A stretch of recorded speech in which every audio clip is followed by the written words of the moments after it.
Hi, besties. So we recorded this episode before a bunch of crazy Supernatural fandom stuff happened, in which, like, the official Supernatural Rewatch podcast talked about Destiel in an insane way.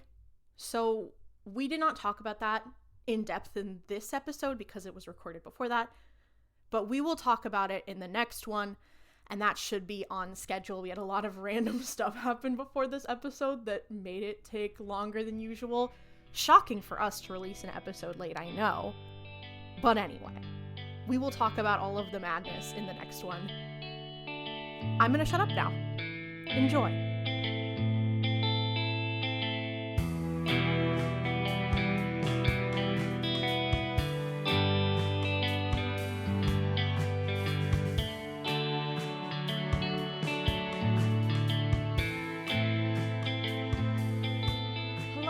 Welcome back to Super Hell, aka the Mystery Spotcast, a show where two recovering Supernatural fans subject themselves to a rewatch so no one else ever has to watch Supernatural again. I'm Klaudia, my pronouns are she, her, and you can find me on social media at Kaludia says, Klaudia says.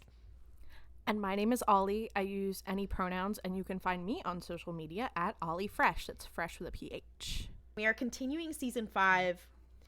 And remember in earlier episodes when we said that that was the beginning of the end and the quality was about to dip incredibly? Yeah. Here we are. You know, it's funny. I feel like the second episode we're going to talk about is like okay. Yeah. Like it's fine. It's fun.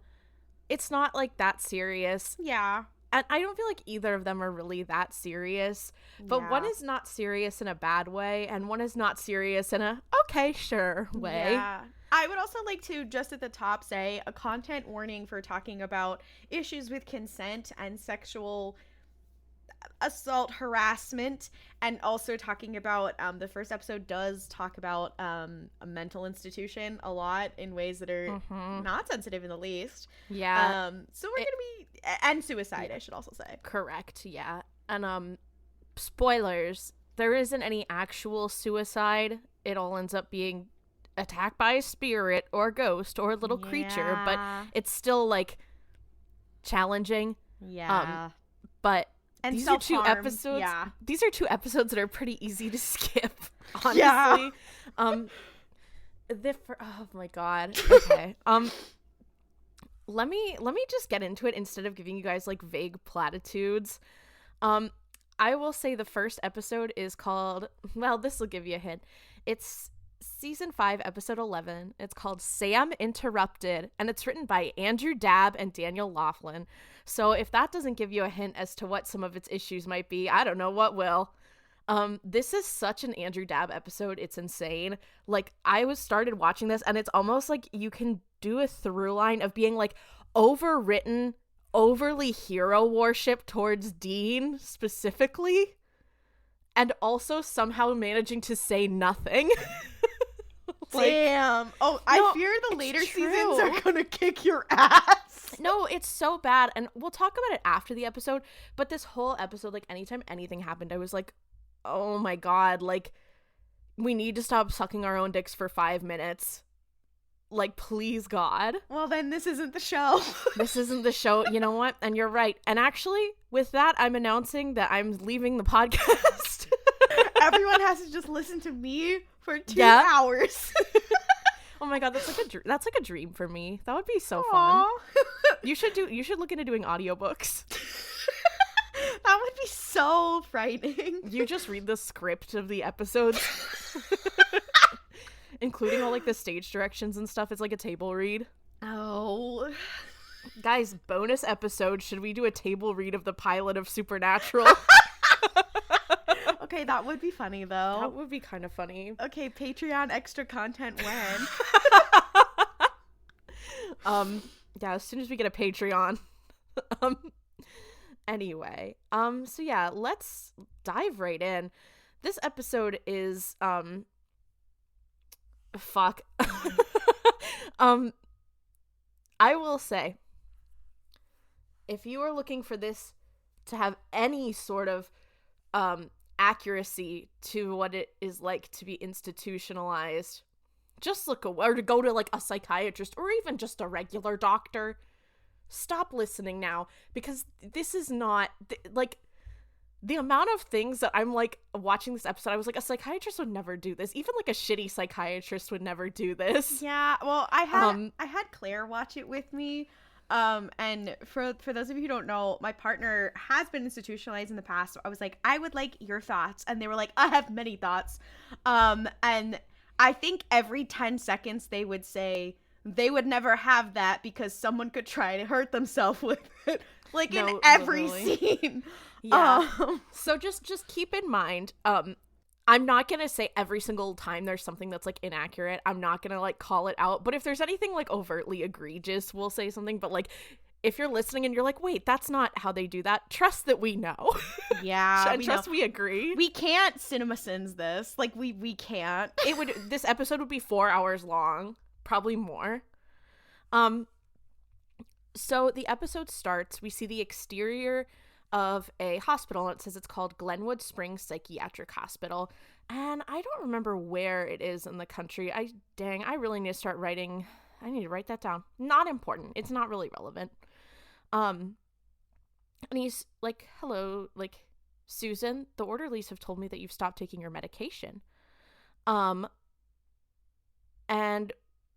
we see that there is this doctor, his name is Dr. Fuller, and there's a woman sitting across from him, probably in her like mid-late 40s, 30s.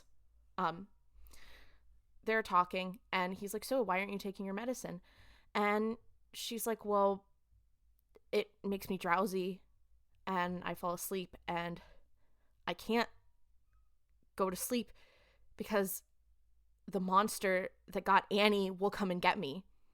And this scene is so poorly written because like they literally do the entire like they literally tell you things that are like, why are you saying this out loud? Both of the characters in this scene already know this, because she's like, the monster that killed Annie might kill me, and he's like, Annie was your roommate and she died of suicide. There's no monster. This is just like, this is how you cope because her death was so tragic. And then he's like, Susan, you have schizophrenia. It makes you see things and hear things. And she's like, but the monster's real. Yeah, well, and she's like, I know I'm schizophrenic. I can see my dead son behind you, and I know that's not real, but the monster was real. And here's the crazy thing is, we've seen actually many a good Supernatural cold open that would have shown you basically her roommate, quote unquote, killing herself, dying, and would have shown that mystery so that we, the viewer, could have gone in and known, oh, she's not crazy. I think it's because they want to make the doctor into a red herring later, but instead it just comes off as bad. Like, no, like, it's like, yeah. It's so, and like, also, it's like, I'm like, imagine your roommate dies tragically and your doctor's like, your roommate, Annie, died. That must have been really hard for you on account of all of your mental illnesses that we both know about. Like, come on now. I know Show Don't Tell is, you know, it's got CIA its propaganda. It's CIA propaganda. However, they did make points with that, you know? No, and also this show has done it well before. Like, it's also Andrew Dab disease. Yeah. Anyway. Well, also the concept for this episode that being actually mentally ill in a world where monsters also exist has got to be fucking terrifying. That's a really cool concept for an episode. But this one just sucks so bad. Yeah, the execution is not good. Also, for those of you who are following along at home, yes, it's going to be a very similar premise to the prison episode. Yeah. Very similar. So anyway, so the doctor's like, okay. And she keeps being like, no, this monster is real. I'm telling you, like, I know when I'm seeing things. Like, I am aware that, like, I am, and we see, like, standing behind the doctor is a little boy, and she's like, I'm hallucinating my son right now, and I know he is dead and not real. This is not a hallucination. And he's like, there are no such thing as monsters.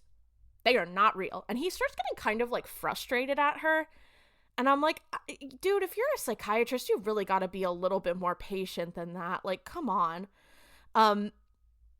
We see then she's like chilling in her room, and there's like some weird sounds, and she looks over in the corner and she runs up and starts like banging on the window of her like room and is screaming for help.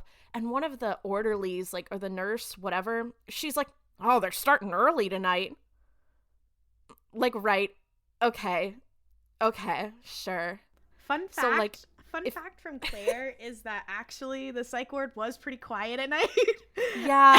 Yeah, that's kind of, I figure that they aren't like, yeah, also, how little empathy do you have to have when you hear someone screaming for help? Like, you don't at least go say, even if you are somewhere where that's like a common, where like this imaginary psych ward where that's common to scream for help to try to get attention, you wouldn't even go check.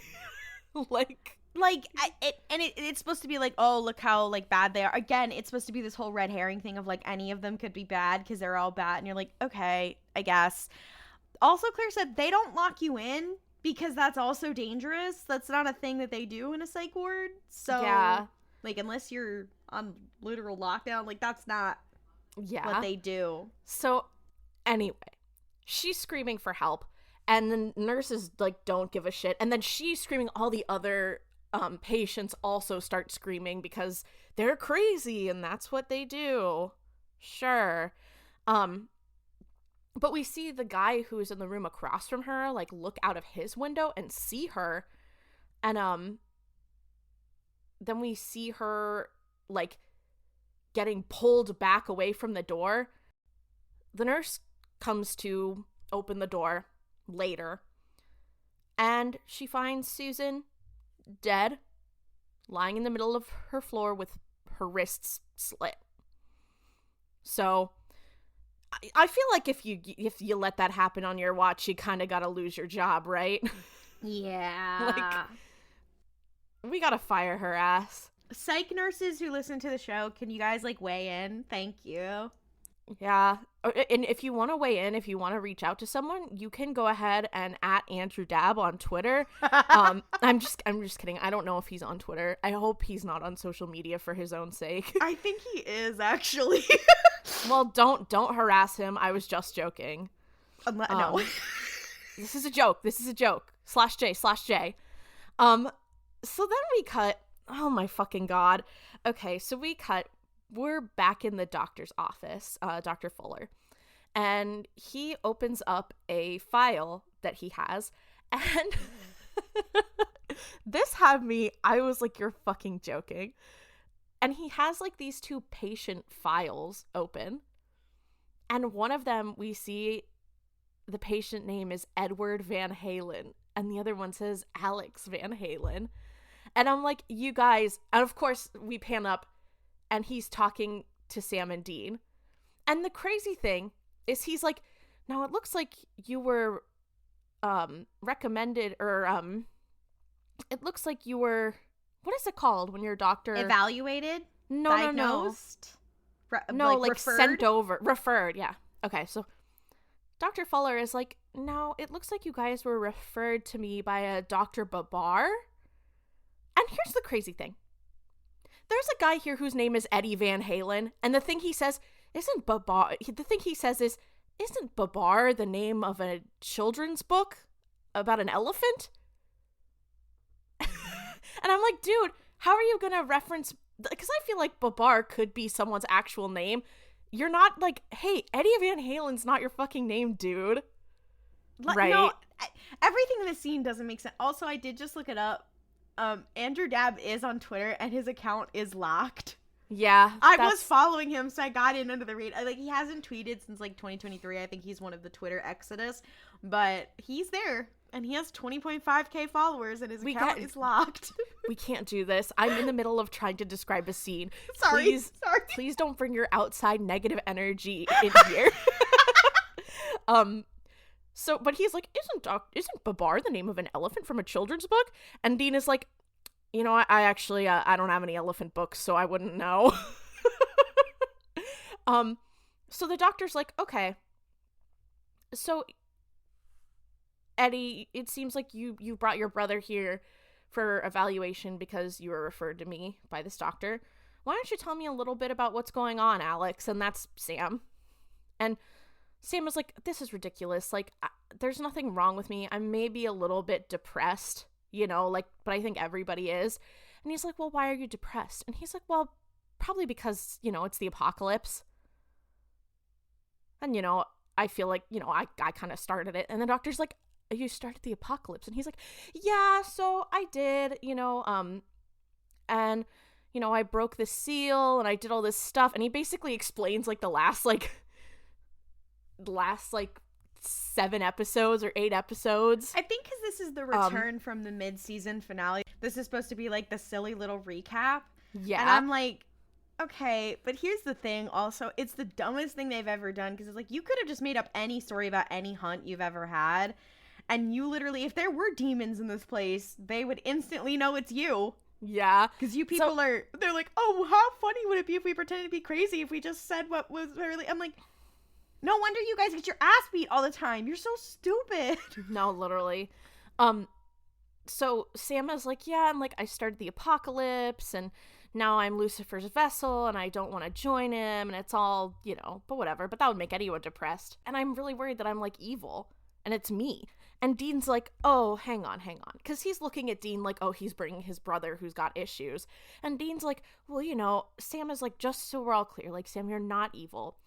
It's not his fault. Like, he was addicted to demon blood and was like high as a kite. So that's why he was doing this. Like, that's why that happened. And the doctor's like, so you're both like doing what? And they're like, oh, we're stopping the apocalypse. And the doctor's like, okay, right. And Dean's like, okay, so I'm just going to leave Alex here with you so you can fix him up and we can get back to hunting monsters. And the doctor reaches over to the intercom and he presses the button and he says, cancel my lunch appointment. No, because here's the crazy thing about this scene is that Dean genuinely expected that they would only check in Sam for this stupid little boy of theirs. No, he didn't. I don't know. Claudia. No, because Claudia. Later No. He's pretending to be surprised. No. In the conversation with Sam, he's surprised. He's like, what about me too? Like, me too. And he's like, oh, I guess he got us both. Like, no, I think Dean is surprised. Okay, well, this is spoilers for later. I think Dean is surprised that they're actually having him, like, see a shrink. Because he's like, why would they have me actually see a therapist? But that's just because he's Dean.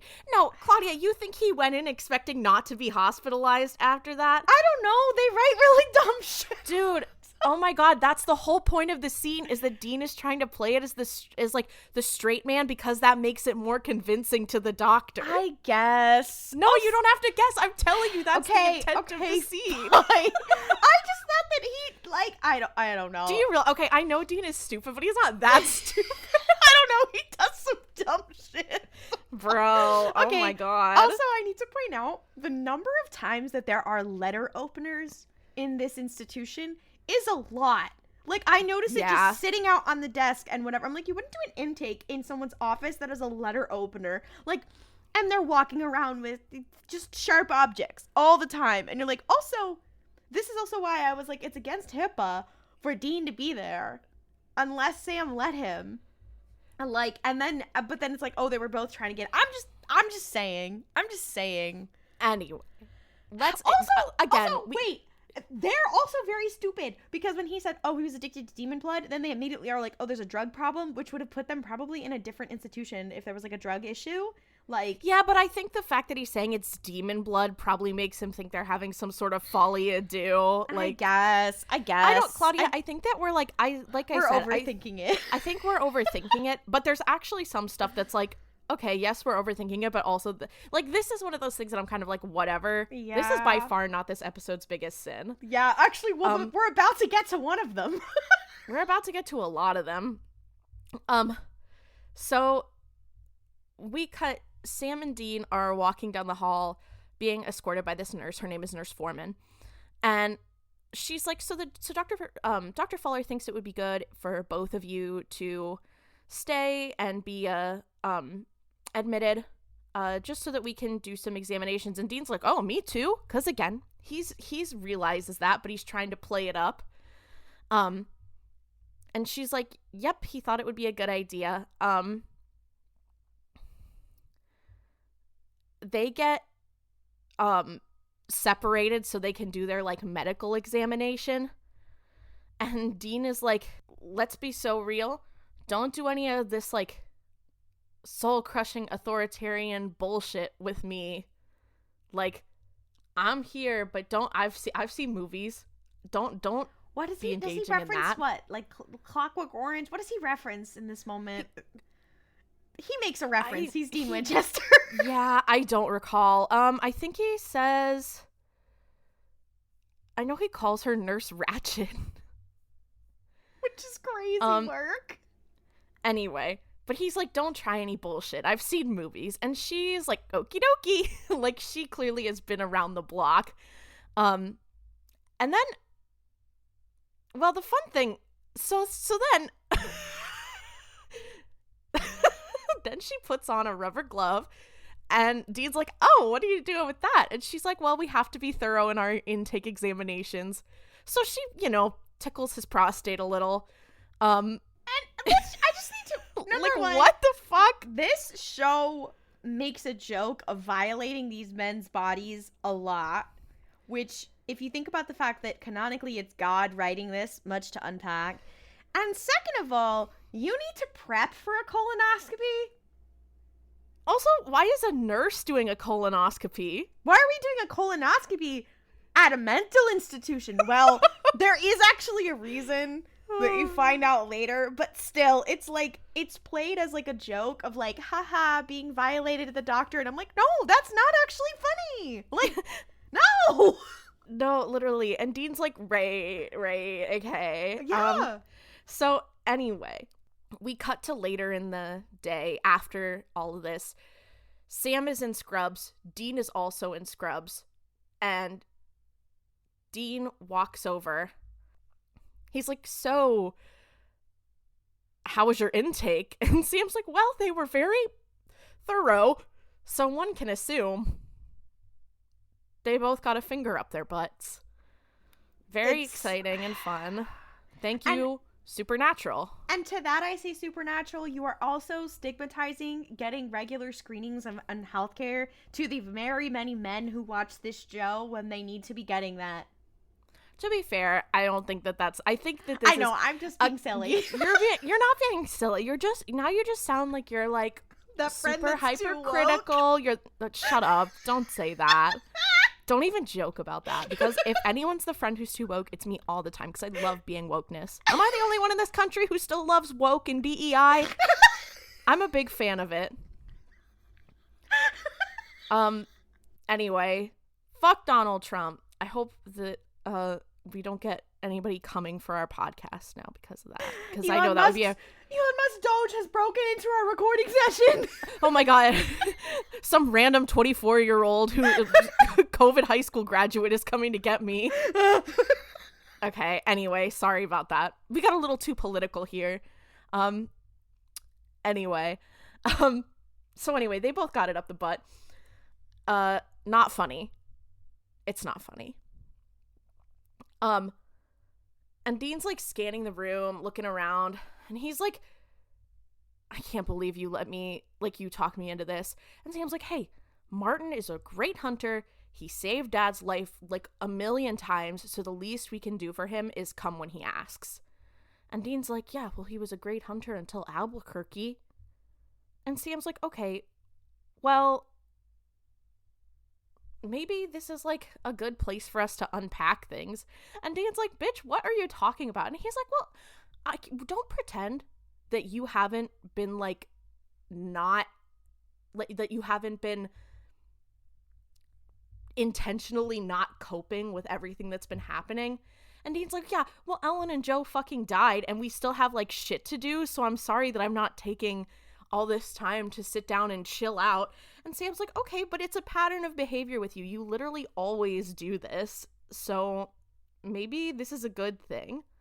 Also, this is insane logic. It's insane logic, but also this is another example of Supernatural going, we need to fill 22 episodes in the season, so I know the apocalypse is happening, but we have to do a monster of the week. And they always, instead of just doing it, they always have to justify it in the episode. Like, you don't have to justify it. It's fine. Yeah. It just keep going with it. Also, Claire also pointed this out. They didn't have to do that whole rigmarole of pretending with Dr. Babar with the doctor. They could self-admit. That is a thing you can do. You can just self-admit. So they're having this altercation, and Dean is like, you know what? Just because we're here does not give you an excuse to freaking psychoanalyze me. And he's like, Dean, you can't keep all this stuff inside. And Dean's like, you know what? Watch me. I think he says, quote, watch me. Like, he says that, word for word. Which is very funny. It's not funny, but it is funny. Because it's like, come on, guys. He says so many insane things during this. No, I'm like, Dean, you're pushing 30. You can't be acting like this. Anyway. Average behavior of a gay man pushing 30, I fear. Yeah, closeted gay man pushing 30. Uh-oh. That's a whirlwind of psychological issues there. Anyway. So they're looking around, and they see sitting at, like, alone at a table by a window, Uncle Rico from Napoleon Dynamite. Oh my god. But he is actually, it's Martin, who's their dad's friend. Is a strong term to call anyone who is an associate of John Winchester, but guy John Winchester knew. There's always a new guy. I feel like there's always a new guy that John knew and was super close with that we've never heard of until it's convenient, and then we never hear from them again. Love this show. It's like they really were just making up the lore on the fly. You're like, okay. Likely thing for Andrew Dabb to do. Yeah. Anyway, so, but Martin is sitting there, and he looks up and he sees them approach, and he gets up and he's like, oh my god, like, Sam and Dean, this is crazy. I was not expecting you guys to come. You've gotten so big. And it's genuinely like a kind of sweet moment. And he's like, God, like, they're like, oh, it's good to see you, blah, blah, blah. And he's like, wow, back in the old days, like, I feel like I could have done this by myself, but I just haven't been right. He's clearly having some issues with this. Clearly hunting messed him up. And it's never really explained why he's in, like, the psych ward. Yeah, you would think it gets connected to what is revealed about the plot and the monster later, but it really isn't. Yeah, he's just, like, checked himself into the psych ward and just, like, I don't know. It never really indicates that, like, what's wrong with him other than he's just, I mean, I guess maybe just PTSD, but yeah, not just PTSD. You know, PTSD is a serious affliction. I'm not trying to minimize it at all. But they do, like, refer to it a bunch in the episode, but then it's, like, never explained. It's very half-baked. And we never see it, which is okay. It's fine. But he tells them, he's like, so I don't know what it is, but 5 people have died here in the last 4 months. And Sam and Dean are like, well, how are they explaining that? And he's like, well, they're saying it's suicides, but there's no way. Like, I know that's not what's happening. And he's like, and Sam and Dean are like, okay, well, have you seen it? Like, whatever is doing this. And Martin's like, well, no, but a couple other patients have. And Dean's like, oh, well, are they reliable witnesses? And then we see a woman who's, like, dancing, like, waltzing almost by herself, and looks over at him and smiles. And it's like, haha, it's funny because everyone here is crazy. And then Martin is like, well, I wouldn't say that they're not reliable. And he's like, okay, like, to be fair, I know you think I'm, quote, a bag of loose screws. Thank you, Supernatural Wiki. But I wouldn't have reached out. Like, I really think there's something going on here. And Sam's like, okay, like, so true. Are there signs of attacks? Like, is there any evidence on the victims' bodies? And Martin's like, well, I don't really, like, do that. Like, go through, like, mess around with dead bodies anymore. And they're like, okay, right. So we have a plan of attack. We know what we need to do. As they're having this conversation, Dr. Fuller shows up. And he's like, hey, guys, it's time for group. As in group therapy. And they all three get up. And he pulls Dean aside and says, I actually have you signed up for the afternoon group. And he's like, what? Why? And he's like, well, quite frankly, I think that you and your brother have a dangerously codependent relationship. And I think that maybe doing this separately would do you some good. And Dean looks like he wants to argue, but is kind of like, okay. He's like, okay, maybe you made some points. He's like, yeah, he knows he made points, but is like, I'm Dean Winchester. I will never admit to being wrong.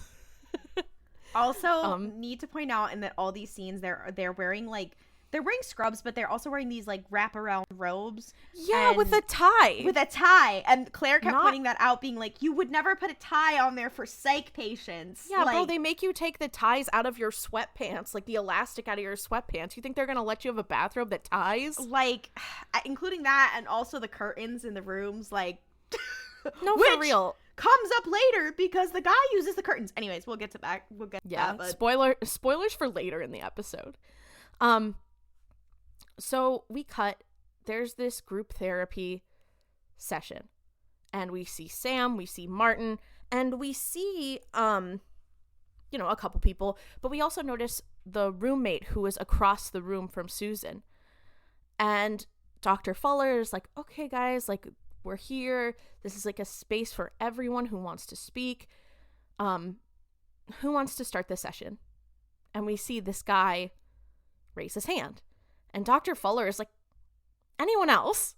Which I'm like, dude, you're a shitty psychiatrist. I've been in group therapy. That is not how that works. Yeah. So he's like standing there and like he's not or he's sitting there and he's like, okay, anybody? All right, Ted, go ahead. And Ted's like,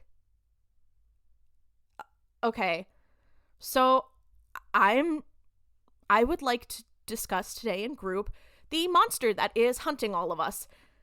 And Dr. Fuller's like, okay, this is not good for group. This is not something we need to talk about. And Sam and Martin are kind of like looking at each other like, okay, something's up. And Ted is like, okay, well, you know what else wouldn't be good for group is a monster trying to eat our faces off. And I saw that happen to Susan, so, which is crazy because a monster did not eat Susan's face, but okay, not a big deal. And then the woman sitting next to him is like, yeah, like totally, I saw it too. It had lobster claws and it was like an alien. And Ted's like, no, shut up. That's not like what's going on. We're all gonna die if we keep making this sound crazy. And the doctor's like, okay, there are no monsters. You need to behave or I'll call the orderlies. And Ted gets quiet. So, come on, dude. You can't be having someone get a little bit upset and threatening to call the orderlies. Like, it's very like, you're like, okay, usually they kind of talk through the delusions a little bit. They kind of walk through it. I mean, I don't know. I'm not an expert here, but I don't think that's the case. I don't think that's... Also, I'm like, I keep having to say, you can't be that impatient and be working with patients like this. Like, come on, dude. Anyway. We cut... Dean's, like, outside. He's chilling by himself, just doing his little thing. And, a woman walks up to him, and she's a doctor, and she's very pretty, has this long, dark hair. She's like, Eddie, I am Dr. Cartwright. And he turns around, and he's like, oh, and who are you? And she's like, well, I'm your psychiatrist. And he's like, oh, like, mine? Like, just mine? Well, lucky me. I'm, happy to see I get such a pretty shrink. And I need to point out in this moment that he reacts to her the same way that he reacts to Dr. Sexy in Changing Channels. See, I feel like he was way more into Dr. Sexy. Yeah, that's true. Well, I think he's a little bit more obsessed with Dr. Sexy, but also because Dr. Sexy's like famous. So yeah, but he's like, oh, like the hot psychiatrist, and I'm like, oh, so you've got a doctor for hot doctors, and it doesn't matter what gender they are. You like someone with a big coat, someone with a big fancy coat. Who can heal people? I love it's so funny being so delusional. They should put me in there because apparently that's the only thing you need. But we're not delusional. Oh my god, this is what we forgot to say at the beginning of the episode. Destiel went canon again on the official Supernatural podcast. Yeah, dude, it's so crazy. The Rob Benedict and Richard Speight Jr. are really giving us so much and also taking things away so fast. Like, it's so crazy. No, they were like, yeah, guys, it's like not subtext. Like, it's like it was intentional. And I'm like, yeah, we would read the scripts and it was there, and we were like, oh. Again, these guys fucking suck. Stop it. You guys are driving me insane. If you want to come on this podcast, please email us at themysteryspotcast@gmail.com. I promise I never said anything bad about Supernatural ever in my life. Yeah, I need you to come on this podcast, and I need you to read us the scripts verbatim to make sure. Okay? Like, it's been 5 years. It's been 5 years. Fuck. We have to get out of here. I'm back in the fucking building.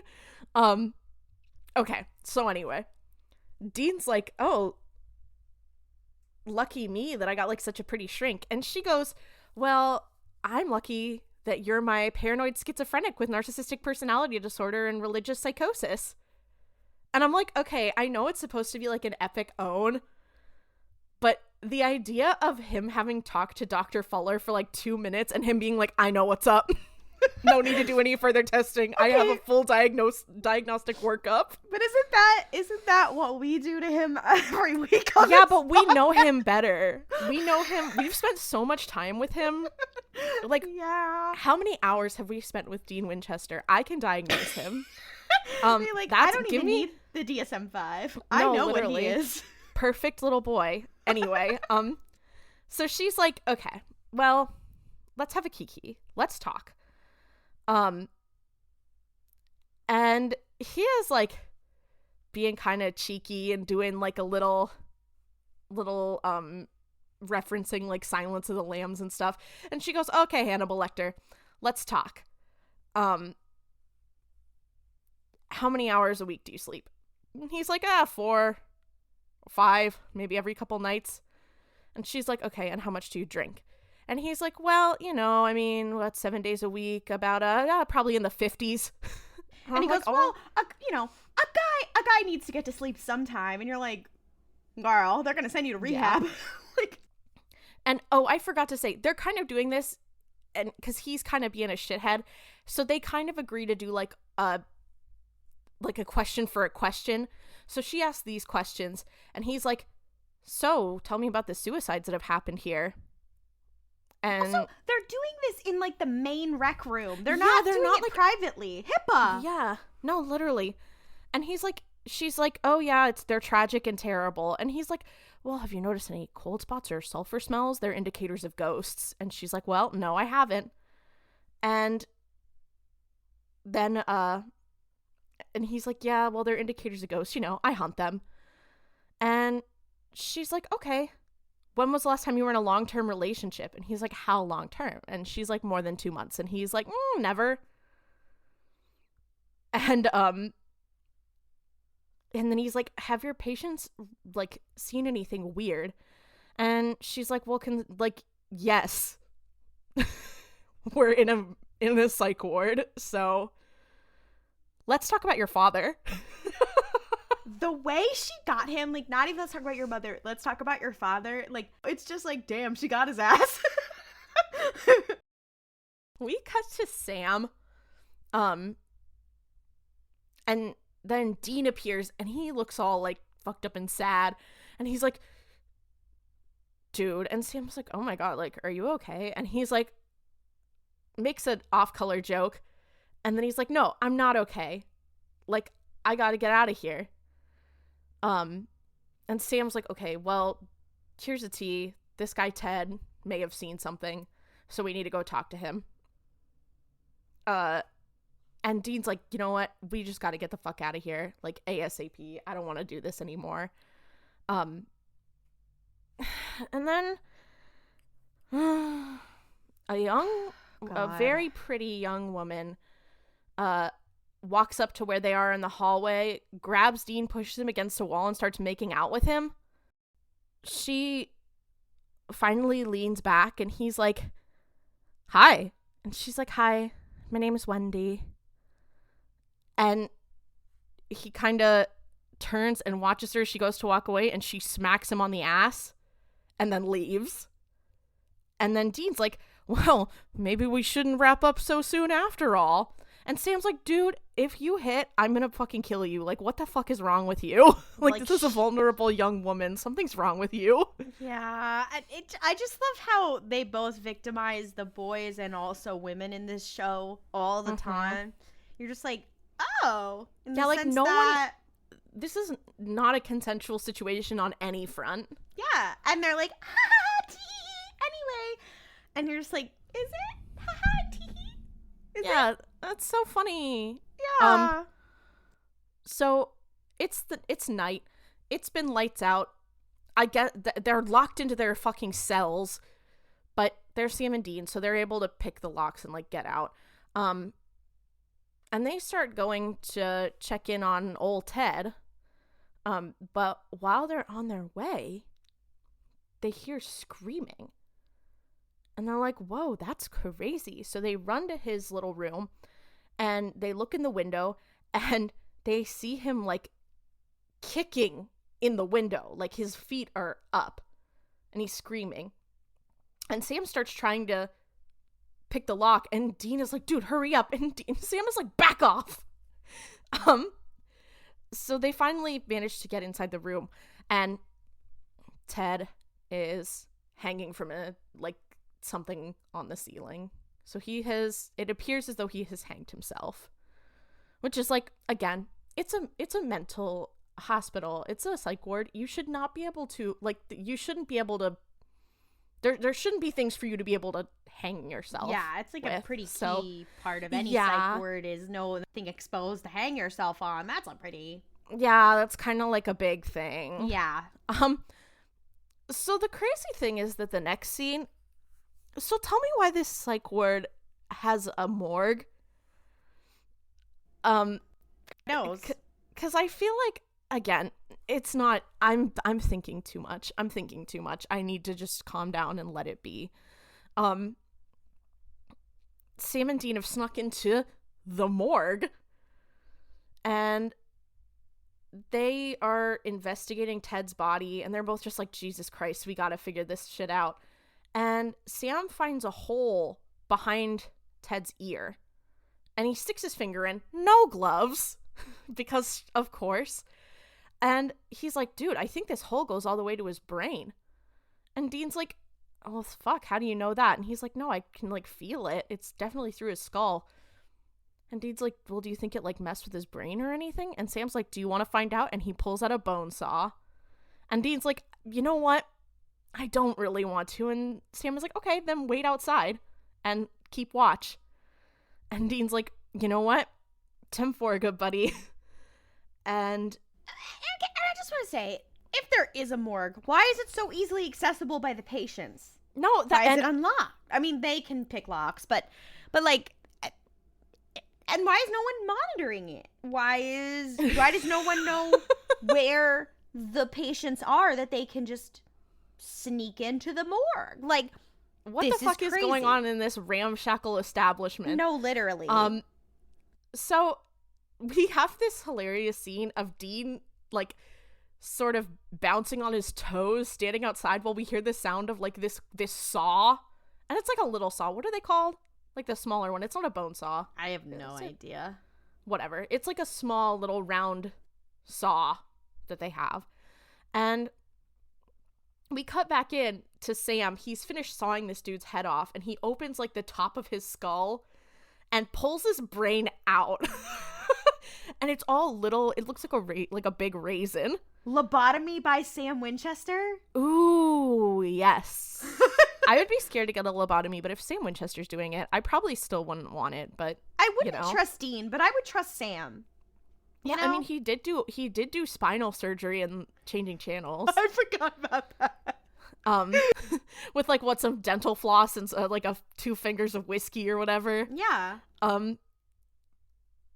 So this is happening, and Dean hears the saw stops, and we see Dean outside of the room, and we hear someone walking, and Dean like runs in and is like, dude, and Sam's like, oh my god, like his brain has been totally sucked dry, like there's no fluid in this brain. And Dean's like, okay, that's great, but someone's coming.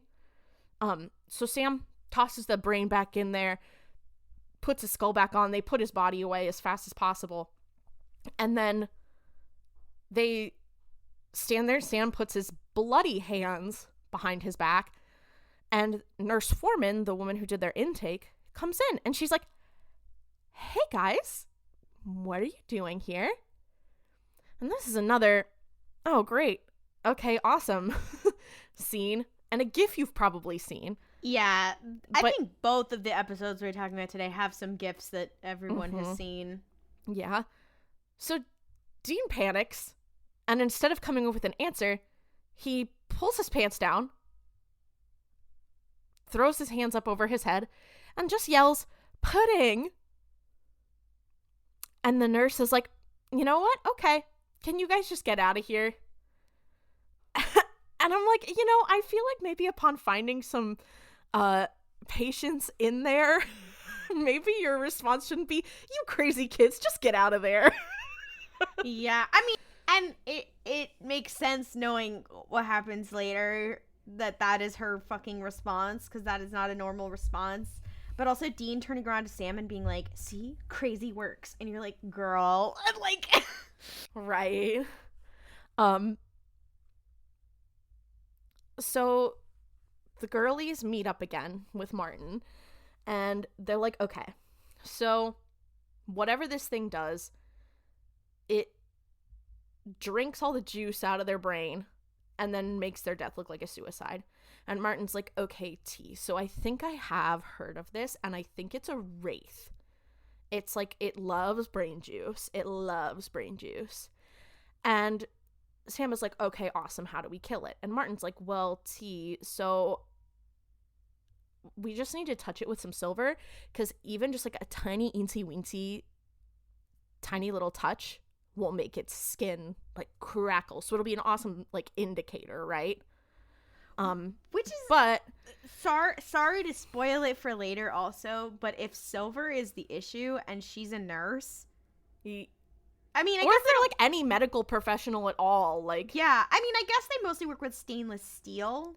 That was, yeah, I would list medical grade steel, like that would be my thought. So I think they'd probably be okay. Like, I don't know. But Claudia's also really good at spoiling the episode. Well, the whole point of this show is to spoil the show so that they won't watch it. So it's fine. They don't care about spoilers. But the other piece is like, he's like, okay, if a mirror can reveal her, I guess I haven't explained that yet. Okay. I'm just thinking. I think you're thinking too much. Okay. Yeah, So- it's Supernatural. I need to stop thinking. Yeah. I think we're being a little too nitpicky. That being said, I love being a hater. But he's like, okay, so the problem is it can assume human form. So it could look like anybody. But if you see it in a mirror, you'll see like the wraith form. You'll see what it actually looks like. And they're like, oh, great. That's like, fine. We can make that work. And Dean's like, well, this is the perfect freaking place. Because, like, who's going to believe a mental patient when they say they saw a monster? And that's the thesis of the I'm sure the conceit of the episode. I'm sure they came up with that and then came up with the plot of the episode. Yeah. Which is fair. Like, that's how the writing process works. So Dean is sitting in the hallway. That's a little later. He's sitting in the hallway, leaning up against a wall. And he's looking in the mirror, like, you know how they have those, like, big rounded mirrors for corners at like stores and at hospitals and stuff. So he's looking at one of those. He's near the nurse's station, and he's kind of watching people go by.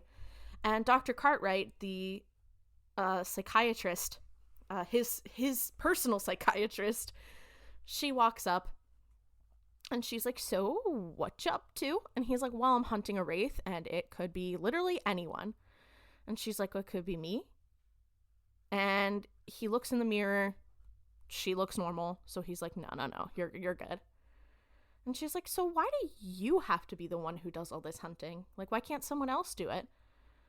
And he's like, well, no one else is dumb enough to do it. But you know, it's my job to save people's asses. And she's like, well, okay. How many people? Like, do you have a number? And he's like, yeah, all of them.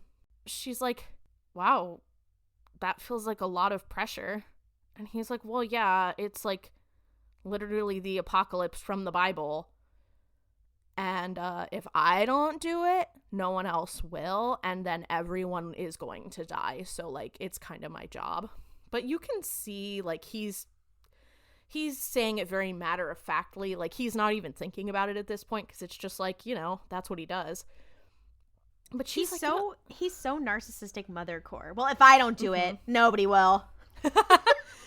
Yeah. And she's like, oh, like, that's terrible.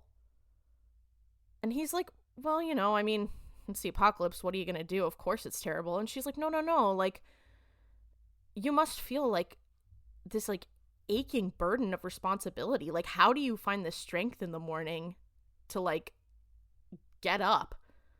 Like, 6 billion lives depend on you. That's terrible. 6 billion, this is dating this show. Dean kind of internalizes that a little bit, and he's thinking about it. And then Dr. Fuller walks by, and he's like, oh, hey, Eddie. And Dean's like, oh, hey, doctor. And he looks up in the mirror and sees that his face is all, like, fucked up and decaying and, like, wrinkled. And then he goes through the other door, and he's like, oh my god, he's the fucking wraith. Oh my god, it's so over. This other scene, this next scene's crazy. My longest sigh ever. We see Dean and Martin. They're, like, hanging out in the hallway. Clearly, they're scheming.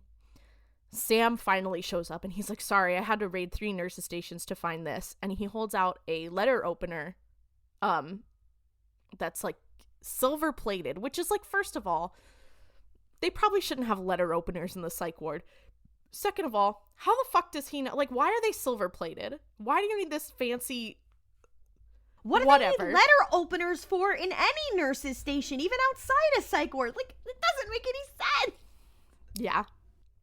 So they're like, okay, we're gonna do this. And then Wendy, the woman who kissed Dean, walks over, and Dean is like, oh, hey, sweetheart, not now. But she totally walks past him, walks up to Sam, pushes him against the wall, and starts kissing him. And then she turns over, she looks at Dean, and she's like, I'm with him now. He's larger. And then leaves again. And Sam is like, right, okay, so moving on. It's just so, again, it's in there as a red herring, but it's so fucking unnecessary. Like, it's just uncomfortable. Like, it's just like, oh, okay. Yeah.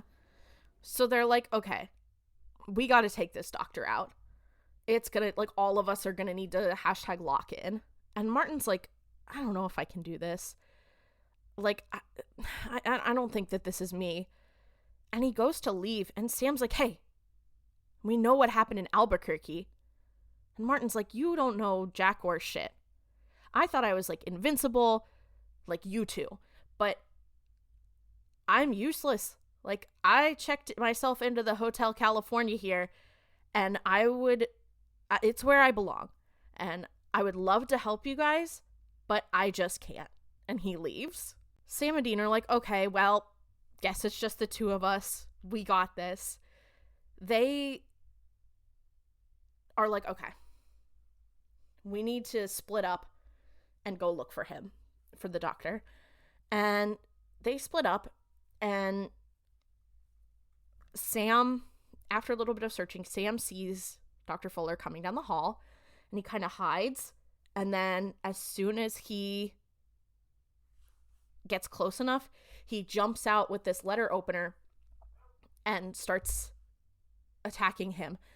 And he slices his arm with this blade, and Sam pulls back, and he's like, okay, I gotta hit him again.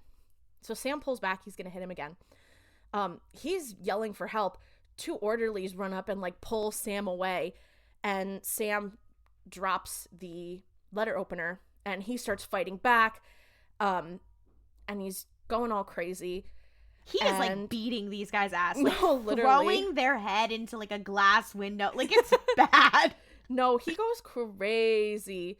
So the doctor like starts to get up and like tries to get away. Sam grabs the letter opener, runs after him, tackles him. He goes to stab him, but Martin shows up and like pulls him off of him, and he's like, hey, you fuckhead, look at his wound. And he realizes that there's no, like, it's cut, but there's no like sizzling. There's no problem. He's not reacting to the silver, so he's not the Wraith. And Sam is like, oh my God, I'm so sorry. Oh my God.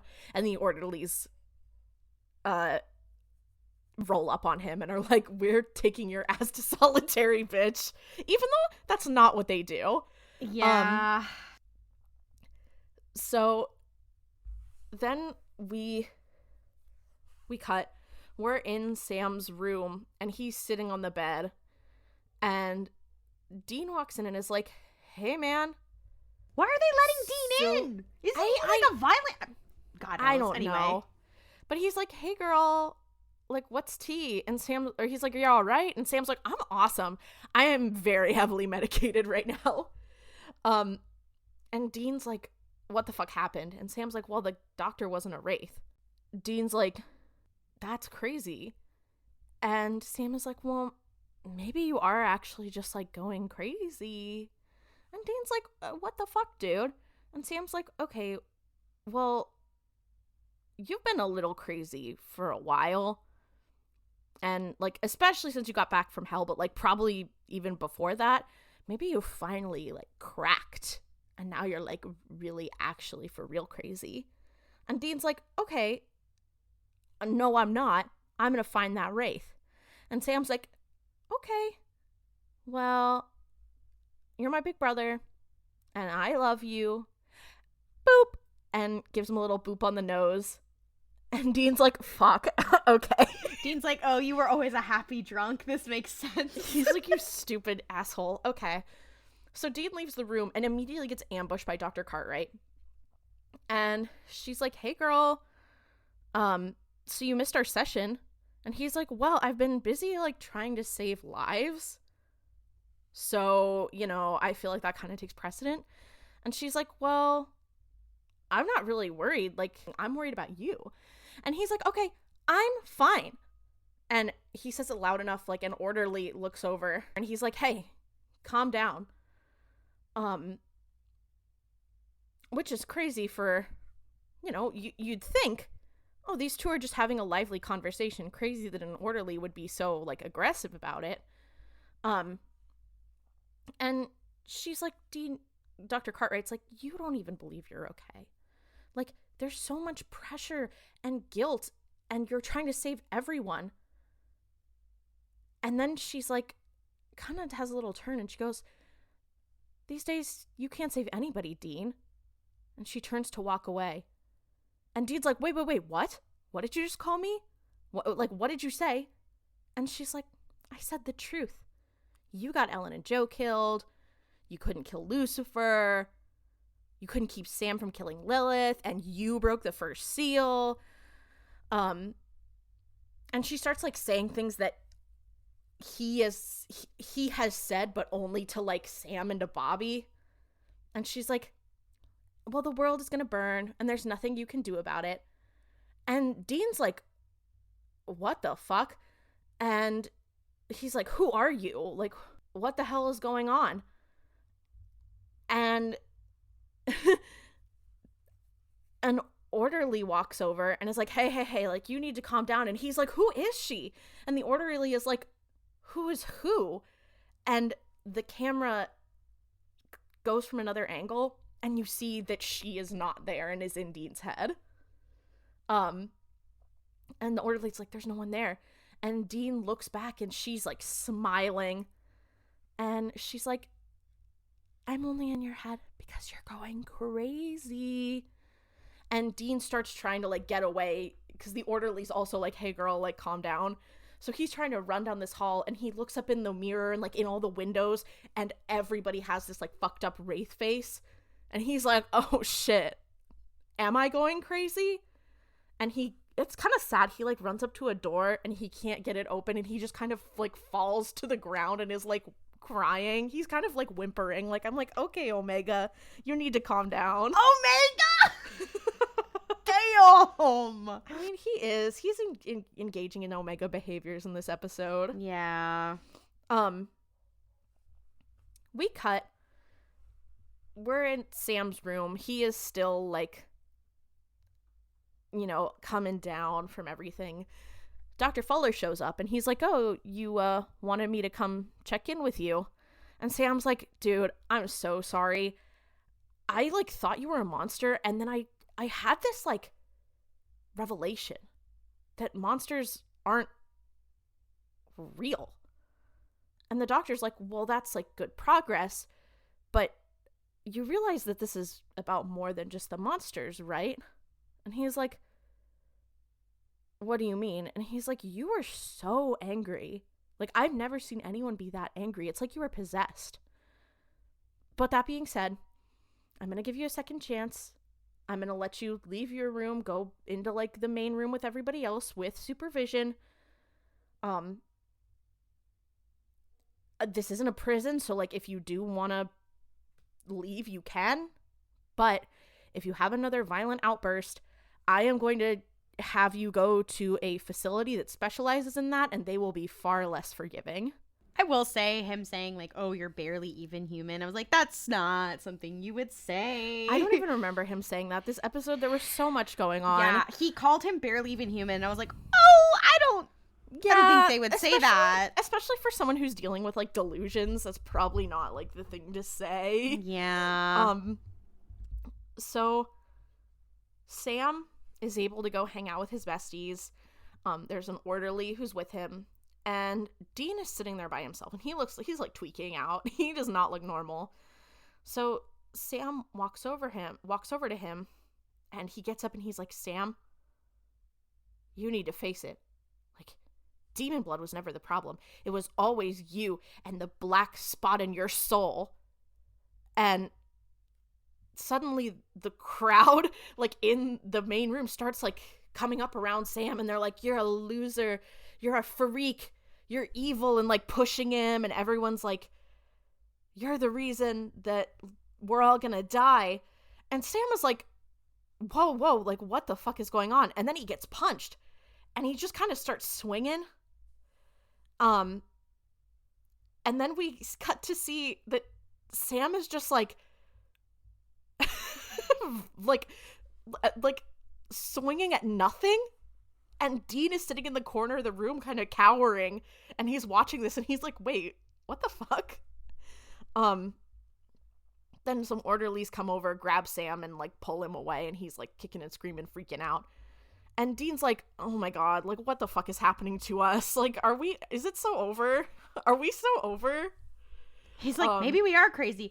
Also, I will say, I forgot to say, at the beginning, they went in the recap from previous seasons, they did a little reminder of the one time where Dean was kind of going crazy, and he was like, we're insane. We hunt monsters for a living. And then they're like, haha, they're in an institution now. Yeah. Maybe they are insane. You're like, and okay. Because that was also another Andrew Dabb episode, if I recall correctly. It was the one where Dean, like, has it was the yellow fever episode where where Dean has that like fear, has been cursed with fear, another episode that I'm like, the thing about this episode is that I'm like, it's so over the top with like, hey guys, did you know that Dean is having issues with guilt and that Sam is having issues with guilt? In case you couldn't tell from the story, we're gonna tell you what's happening right now, and we've invented a therapist character to do it for us. It's like okay, I actually got it, thank you. So Dean gets into Martin's room, and Martin's sleeping, and Dean wakes him up, and Martin's like, dude, why are you startling me like that? I could have stabbed you. And Dean's like, again, okay. Why does he have a weapon? It's a psych ward. I think it's the letter opener that he stole. I know. But Dean is like, okay, Sam went freaking crazy bananas, which, like, sure, fine. Like, okay, but I'm also going crazy. But that's a good thing, because it means that both of us are going crazy, and that crazy is, like, a clue. It's something that we can go, like, use. And Martin's like, girl, what are you talking about? And Dean's like, okay. And then he starts looking around, and he's, like, freaking out, and Martin kind of snaps in his face and is like, hey, what's going on? And Dean's like, okay, sorry. So everything, like, all this stuff has happened, and then suddenly today, Sam and I both, like, go crazy. We were, like, infected. And Martin's like, okay, so yes, like, this has to be the monster, right? And Dean's like, oh my god, the monster? Where? And he's like, no, it's not here. And Dean's like, oh shit, okay. What could it be? Maybe it's the ghost of my dad. And Martin's like, okay, no, it's not the ghost of your dad. It's a wraith. I will say Jensen and Jared are doing a really good job of acting both either drunk, high, losing their mind. Like, they're doing a good job here. It's fun acting. So, but Martin's trying to sort of, like, figure out what this could be. He's like, okay, so if it's a wraith, it could have used, like, venom or maybe saliva or, like, some sort of fluid. And Dean's like, you know what? It has to have been that girl, Wendy, because she made out with me and with Sam. We need to go find her. The implication there would be that she would have made out with the other people who killed themselves, so, like... Well, maybe that's her thing. She's so crazy, she just kisses people, which we find out that is actually what happened, because they go to Wendy's room, and she's screaming, and they run in there, and Nurse Foreman is on top of her, and Wendy's wrists have been slashed, and they see, like, her, Nurse Foreman's reflection on, like, some sort of metal plate or, like, a window. I don't really remember, but she's all fucked up, and clearly she's the wraith. And she has this, like, appendage, like almost like a thorn that has come out of the bottom of her wrist by her palm that she is stuck up into Wendy's brain from behind her ear, and it's, like, the same wound that we saw on Ted. And she's like, oh, hey. And she jumps up. They all start fighting. She manages to win. And Martin hits her with the letter opener, and she freaks out. It reacts so clearly. She is actually the wraith.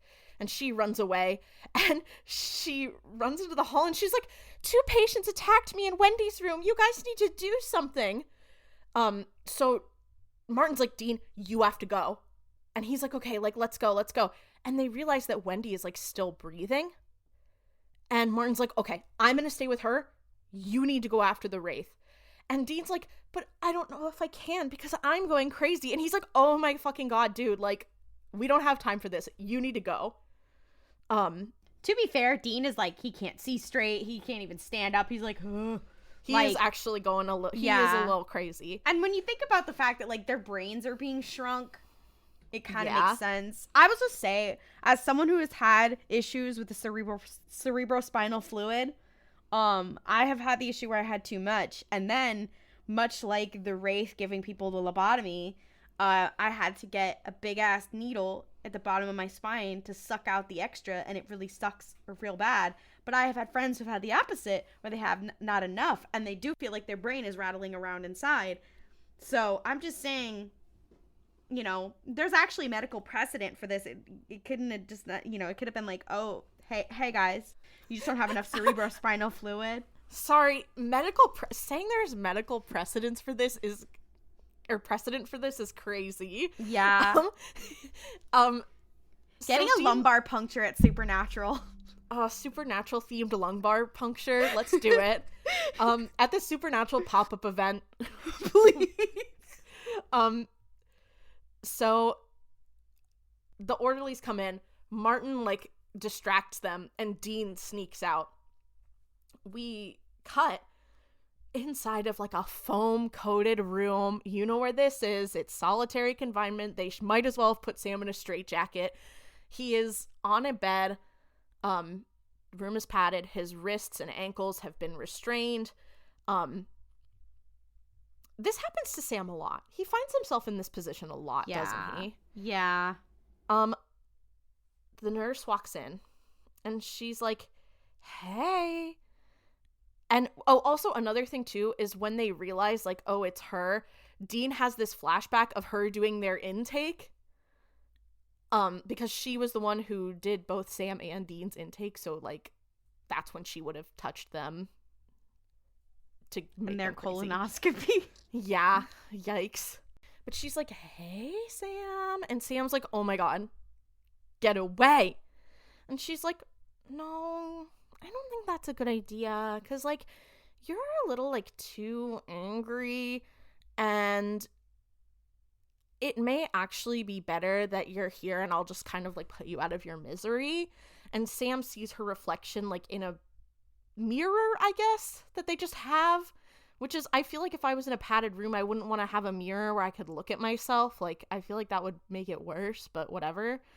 But he sees her and is like, ah, fuck.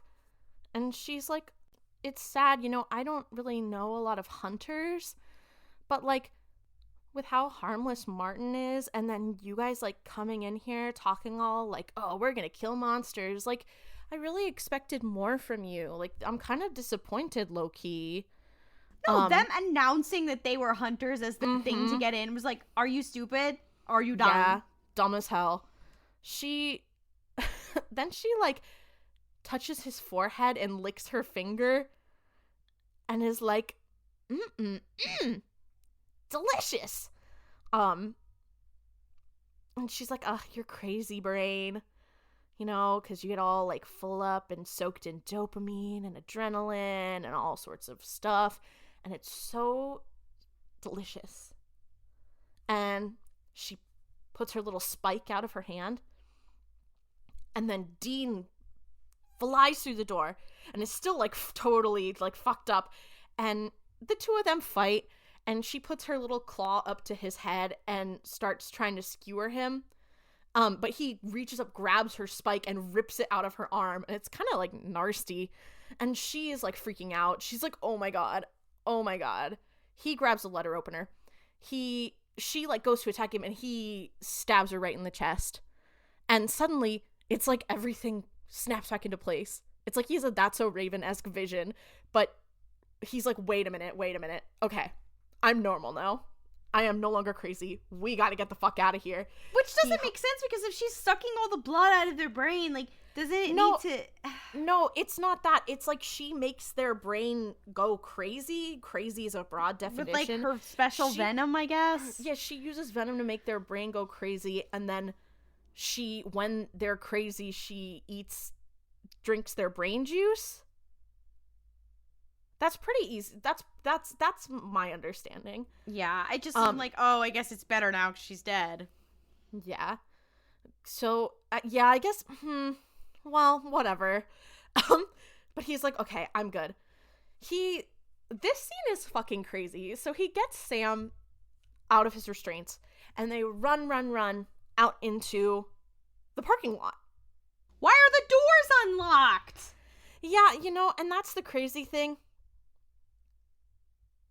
They run to the car and then stand right outside the car and have a long, slow conversation about their feelings. And I'm like, guys, they're looking for you. Like, you need to like, not be standing here. Like, you need to leave. They're so dumb. But, like... But they're out here, and this is another scene that is so, like, oh my god. It has these writers' fingers, like, all over it, because it is so overly, like, not preachy, but, like, so overly, Dean, here are the issues you are having, and here are the issues I am having, and we are both a little messed up. And it's like, yeah, no shit, I've been watching this show, and I feel like I know that they do this a lot, and they have these conversations a lot, but, like, this one just felt particularly, like, holy shit. It also felt very rehashed. I'm like, we definitely have dealt with this before. Yeah, and it was very much like a, hey guys, just as a reminder, they have these issues, as opposed to a organic, like, this is a point where they would have this conversation. Because I was also like, why are they having this conversation right here? Like, it just was not, I didn't enjoy it. So they're in the parking lot, and Sam is like, looks a little preoccupied, and Dean's like, hey, are you good? And he's like, no, because the Wraith was right. Like, I am angry, and I've been blaming, like, everyone for everything that's wrong with me, like you, Dad, Ruby, Lilith, Lucifer, but it's me. I'm angry, like, all the time, and I don't know why. And Dean's like, okay, and that's fine, fair enough, but, like, we can't stop. Like, you can't just, like, take a break right now because the fucking devil is here, and we need to, like, stop him. So except for that they did take a break to do this stupid fucking case. So, yeah, but he's like, so you need to bury that, put that away, forget about it, and move on, and you know what? That's how we keep going. Because we're gonna end up like Martin if we don't. Come on, you with me? And Sam's like, I'm with you. And they get in the car and drive away, and that's the end of the episode. I'm sorry, the spelling it out of being like, Sam being like, first of all, Sam is not the kind of guy, I feel like, in what we've watched, he's not really the type of character that just, like, finally breaks and says all his feelings. Like, usually he will say it, but it's usually under pressure, like, from Dean or from someone. He's not, and I don't know. But also, it's like, he's acknowledged this before. Like, they've gone through this before.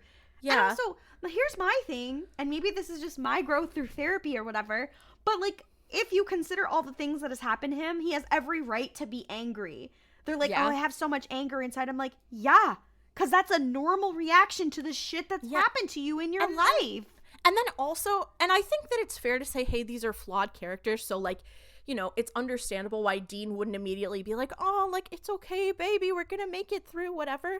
But it's just crazy to me how Dean's response is to bury it, despite the fact that we've literally seen Dean say, we need to talk about this and we need to learn from it and grow and move on. And I'm like, it just shows fundamentally to me that Andrew Dabb does not understand the character of Dean and doesn't really care,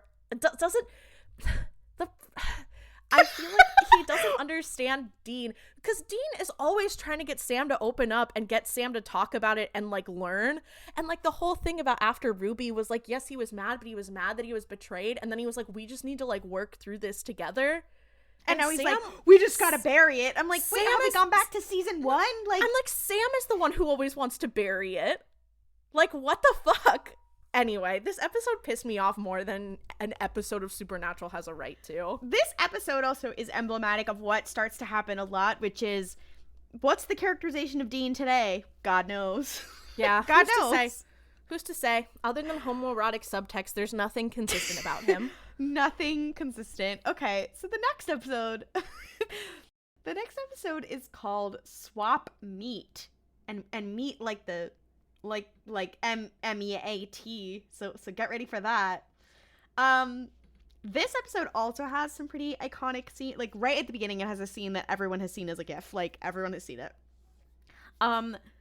It opens on Sam. He's at a bar, and he's like, hello, can I have 1 alcohol, please? I'm 26 years old. Here is my proof. And he's acting strange. Like, he is acting strange. And the bartender's like, okay. And he's like, I want a banana daiquiri. And he's like, I'm so happy to be here. And here's the thing. In the Supernatural wiki, it says a comely blonde woman. And I have to say, shout out to this episode of Supernatural. Usually a comely blonde woman is pretty young on this show. She's an older woman. And granted, they're trying to make a joke about cougars, but it's highly uncomfortable given the context of what's happening here. So it's not Yas. It's no, like, it's Yas. Wait. It's not her fault, though. It's not her fault, but whoa, why did they again, many things in this episode are, why did they write that? Yeah. Many things. I'm finding more and more. Many things of this show are like, why did they write that? That's just kind of maybe the thesis of Supernatural. Yeah. Why did they do that? And so this woman, she's next to him and she's like, "Hi, I'm Crystal." And Sam says, "Hi, my name is Gary." And he's acting strange. And you're like, what the fuck? And she's like, "Oh, wow, like, you're really stunning." And he's like, and he's like checking himself out in the mirror behind the bar. And he's like, "You know what? Yeah, I kind of am." And she's like, "Oh," but like, she's still kind of rolling with it. And he's kind of dweeby. And he's like, "Ooh, I'm having an alcohol." And she's like, "Hey, like, do you want to come home with me?" And he's like, "And do what? Like, why would I leave here? Like, this bar is great." And she's like, to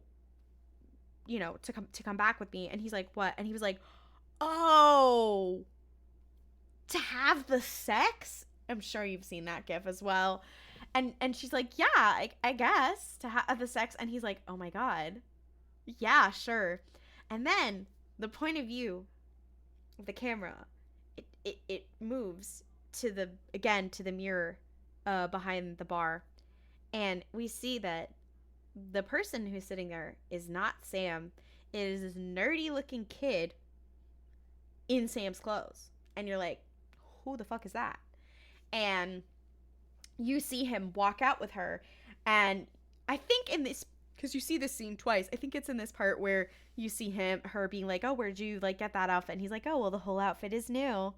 And you're like, what's that about? Yeah, she's like, "Oh, I like your jacket." And he's like, "Oh, thanks. Actually, the whole outfit's new." Yeah. And I'm like, that's like some shit that Frosty the Snowman would say. Like, what? It's so then it's like Supernatural, and it's like 36 hours earlier. And we have Sam and Dean, and they're going into this house in this place called Housatonic, Massachusetts. And they are sitting down in front of, there's this like older blonde woman and a teenage girl next to her. And the teenage girl looks like really depressed and really upset. And they start to have this conversation with this woman, and she reveals that she is basically their babysitter from when they were younger. When their dad would come around this area, he would leave them with her. And she was like, "Oh yeah, like, he would leave me, one time left me for like 2 weeks at a time or whatever." And she's like, "Eventually I figured out like what it was for, and I didn't believe him at first." So it's clear that she knows that they are ghost hunters, and they like try to break it to her daughter, kind of, that's what they are. And she's like, "Well, and that's why Katie, my daughter," she's like, "that's why I brought them here, that maybe they can help you out." And then their dad shows up in the doorway, and Sam and Dean start asking the whole family questions. And they're like, "Yeah, so we've been experiencing a lot of strange things." And Sam and Dean are like, "So I think what you have is a poltergeist." And, they said it started off as relatively minor. And then they were like, "But then Katie was attacked." And Katie stands up and she lifts up her shirt, and it says "murdered child." And child is spelled with a Y and an E on the end. And it's like scraped into her skin. It's like fucked up. And Dean's like, "Yeah, it's a poltergeist." And Donna's husband is there, and Dean's like, "You guys need to just go on a little vacation and we'll take care of this for you." So this is what they're supposed to be doing. And then we cut to this little diner called Patriot Burger, or at least it's like a burger place that looks like a diner. It's very Americana, I guess. And the boys are there for lunch. And this is the start of a gag that goes on for the rest of the goddamn show. And it's a dumb gag. So, they go there, and Dean is like, oh, he orders from this like kid at the front, and he's like, I want this, I want this, I want a burger, I want whatever, and then I want the health quake shake or whatever, salad shake or whatever, and he's like kind of rolling his eyes. And he orders that, and he brings the food back. And you have Sam, who basically got a Caesar salad in a cup and is then shaking it. And Sam's... What the fuck kind of restaurant has this? Like, to be fair, that is the kind of shit that a fast food restaurant would be like, see, we have a salad, would have. Like, I guess. So this ongoing gag is that for the rest of the show, Sam is trying to eat healthier because he's realizing that, like, heart disease might kill him faster. So he's ordering a salad while Dean is always like, yeah, fuck it, I'm having a burger. Like, and it's dumb. So it also makes a lot of sense considering, like, how could they be so built and so cut when they eat like that? Like, when are they? Anyways, so I also like the idea. The headcanon, Dean has a really fast metabolism and Sam doesn't, and Sam's like, fuck you, fuck you, fuck you. No, this is how I know canonically it's that he just has heart, it's just that he's like more health conscious, but I do think the idea that he's like, fuck you is really funny. I also think that Dean should canonically be a bear. In this essay, I will. Okay, wait. With the way that he eats, and is he hairy enough though? I think he should. We can make him hairy. If Dean was a bear, a lot of problems in society would be solved. Can we hair that man up? Can we get some hair on him? Can someone draw Dean as a bear for us? Quick, just for fun.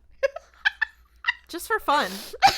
I just like to see it. I think if Dean was a bear and him and Castiel fucked, a lot of things would be fixed. I agree. And many people think, I think that people also have this idea that, like, your sort of type and, like, the way you present equates to, like, the role you play in the bedroom. And I think that this is a problem that exists with, like, fandom culture in general, is equating, like, oh, the bigger guy is gonna be the top, or like equating topping with doming and subbing, and with, like, oh, you're a twink, you're a bottom, blah blah blah, all this stuff. Yeah, that's not true. Like, everybody has a separate sexual identity and how they prefer things that is not necessarily always dependent on how they present, which is why I think that Dean, regardless of how he presents, is bottoming. So let's just get that out there. This is a bottom Dean podcast. Like, for sure. Yeah. I can see Castiel going either way, but Dean? Yeah. Sorry. Okay, Castiel service top. Exactly. Let's talk about it. Exactly. So this is what happens when there's not enough Castiel in the episodes. We think of him, we put him in there anyway. Yeah. Anyways, let's talk about Dean. Anyways.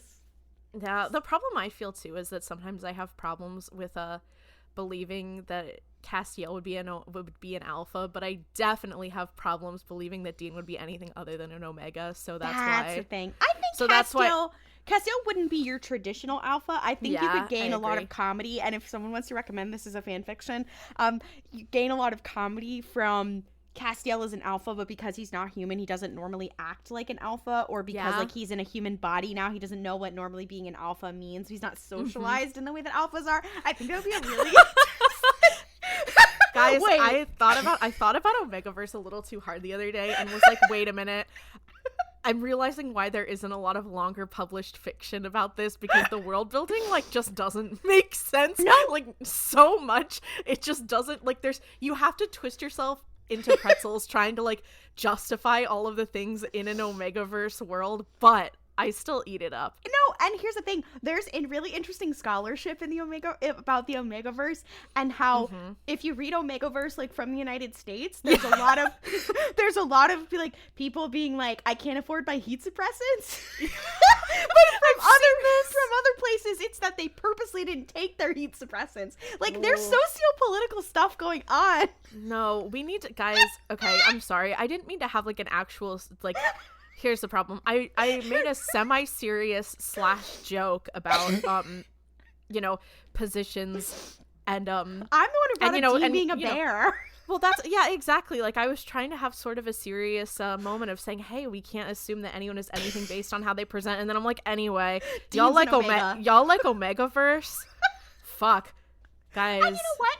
Dean can be an Omega, and and that could be an omega bear bottom. That's intersectionality. Yeah. We have to cut that out. But you're right. The problem is you're right in that sense. And yeah, you could be a top and be an omega. It exists. That's so true. It exists. Top omegas are honestly some of the strongest members of society. Because I think bossy bottom Castiel also has its merits. I don't disagree. It's not common, but it has its merits. I do like the idea of Dean being like, let me pull the strap out. Let's do this. Exactly. Now hang on. Okay. Now see, here's the problem. I feel like I'm okay with Dean being a top if he's trans. Exactly. Now I'm now I'm on board. Okay. Okay, guys. Okay, this is not the point of the episode. Two sapphics being like, I think Dean should be trans and a bear. Mm-hmm. But yeah. Are we wrong? Yeah.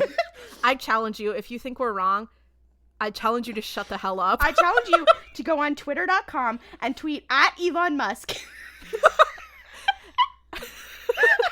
We're going to take down the Doge part of the internet with a lot of people just tweeting fan art of trans bear Dean Winchester at Elon Musk. Could Literally. You imagine Elon Musk tweeting about Wincest on a government account? What government account, bitch? You do not have any sort of clearance. You are not an actual government official. He's getting access to the USID account and posting Wincest. Okay, that would be really don't talk shit about Wincest shippers that. Could you imagine C-SPAN having to explain what Wincest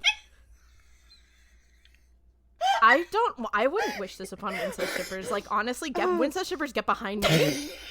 I'll protect you. It's literally never thought I'd die fighting side by side with a Wincest shipper. How about side by side with a friend? This has fallen off the rails. We have to keep going. Well, thinking about how there was just remembered when I was in high school, and I was really into Supernatural, and people knew I was really into Supernatural, and there were these other girls who were also really into Supernatural. Don't think all of them are girls now. Sorry about that. There's these other people. Well, they were former girls who were into Supernatural, so that's a given.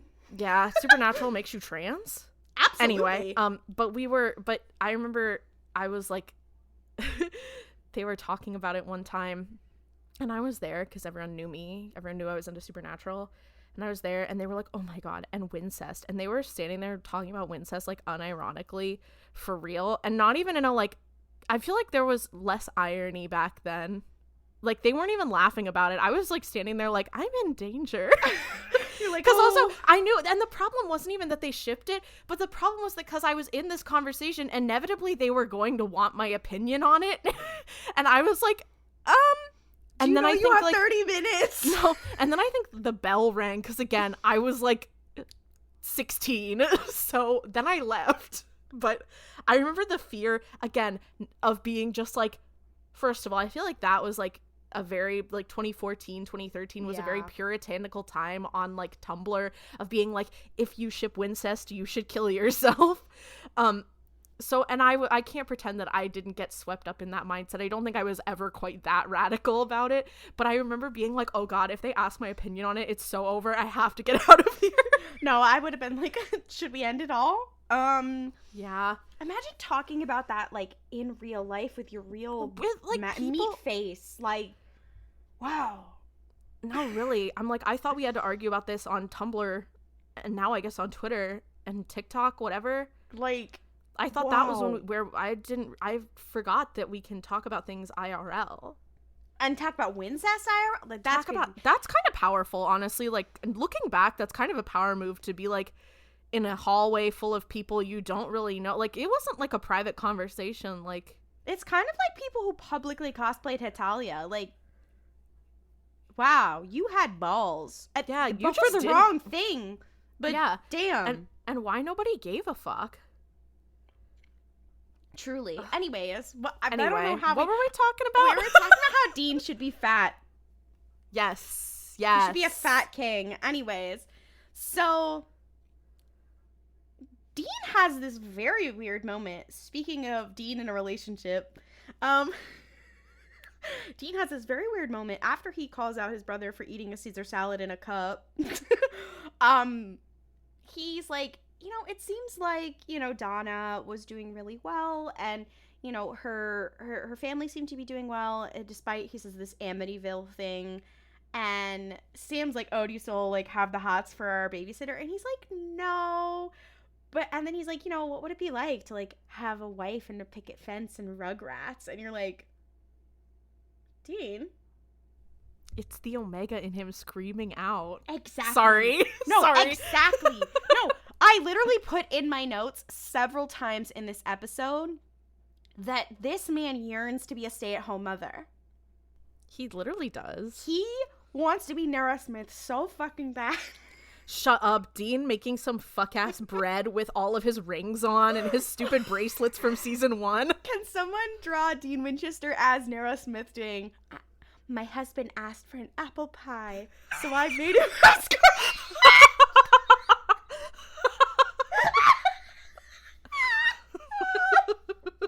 You know he would name his kids some dumb shit. Oh my god. Okay. Yeah, some dumb shit like Adam. Not Adam. Oh my god, Jack. Adam. Sorry. Whoops. Sorry. Adam.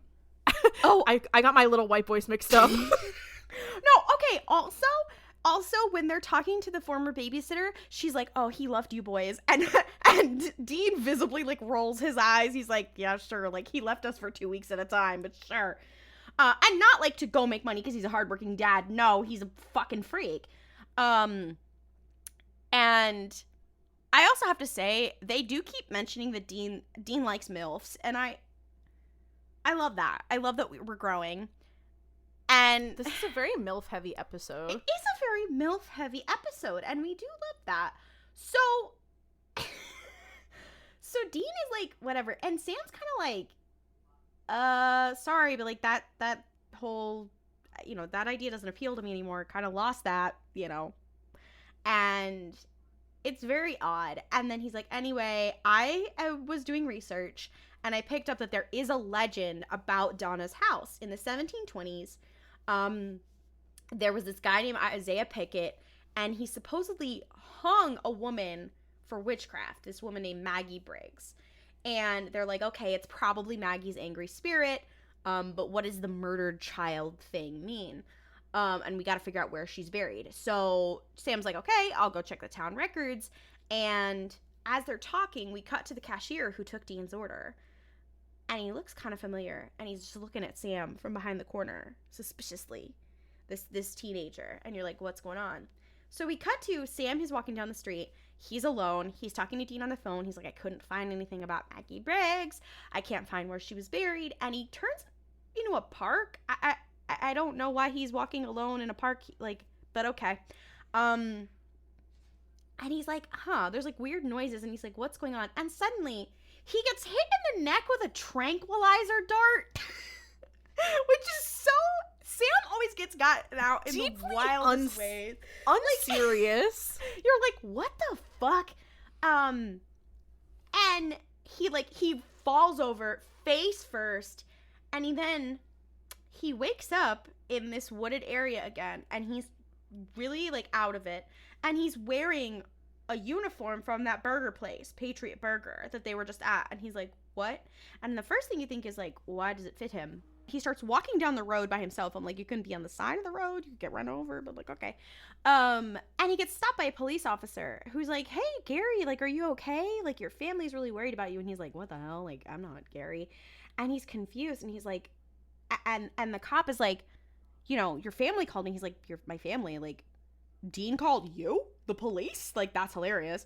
And he's like, get in the car, whatever. And he takes him to the Frankie home, and he's like, this is not my house. And the parents, they run out and they go to hug him, and they're like, oh my god, are you okay? And Sam's like, who are you? And the man is like, are you drunk? Like, are you serious, Gary? Are you drunk? Like, what is going on? And Sam's like, who are you? And then the woman's like, answer your father. And then Sam looks towards the police car and the police cruiser and sees himself in the mirror. And it's not himself. It is the teenage cashier who was staring at him earlier. And he's like, what the fuck? It's a Freaky Friday situation. So next we cut to Sam, and he's standing in front of the mirror.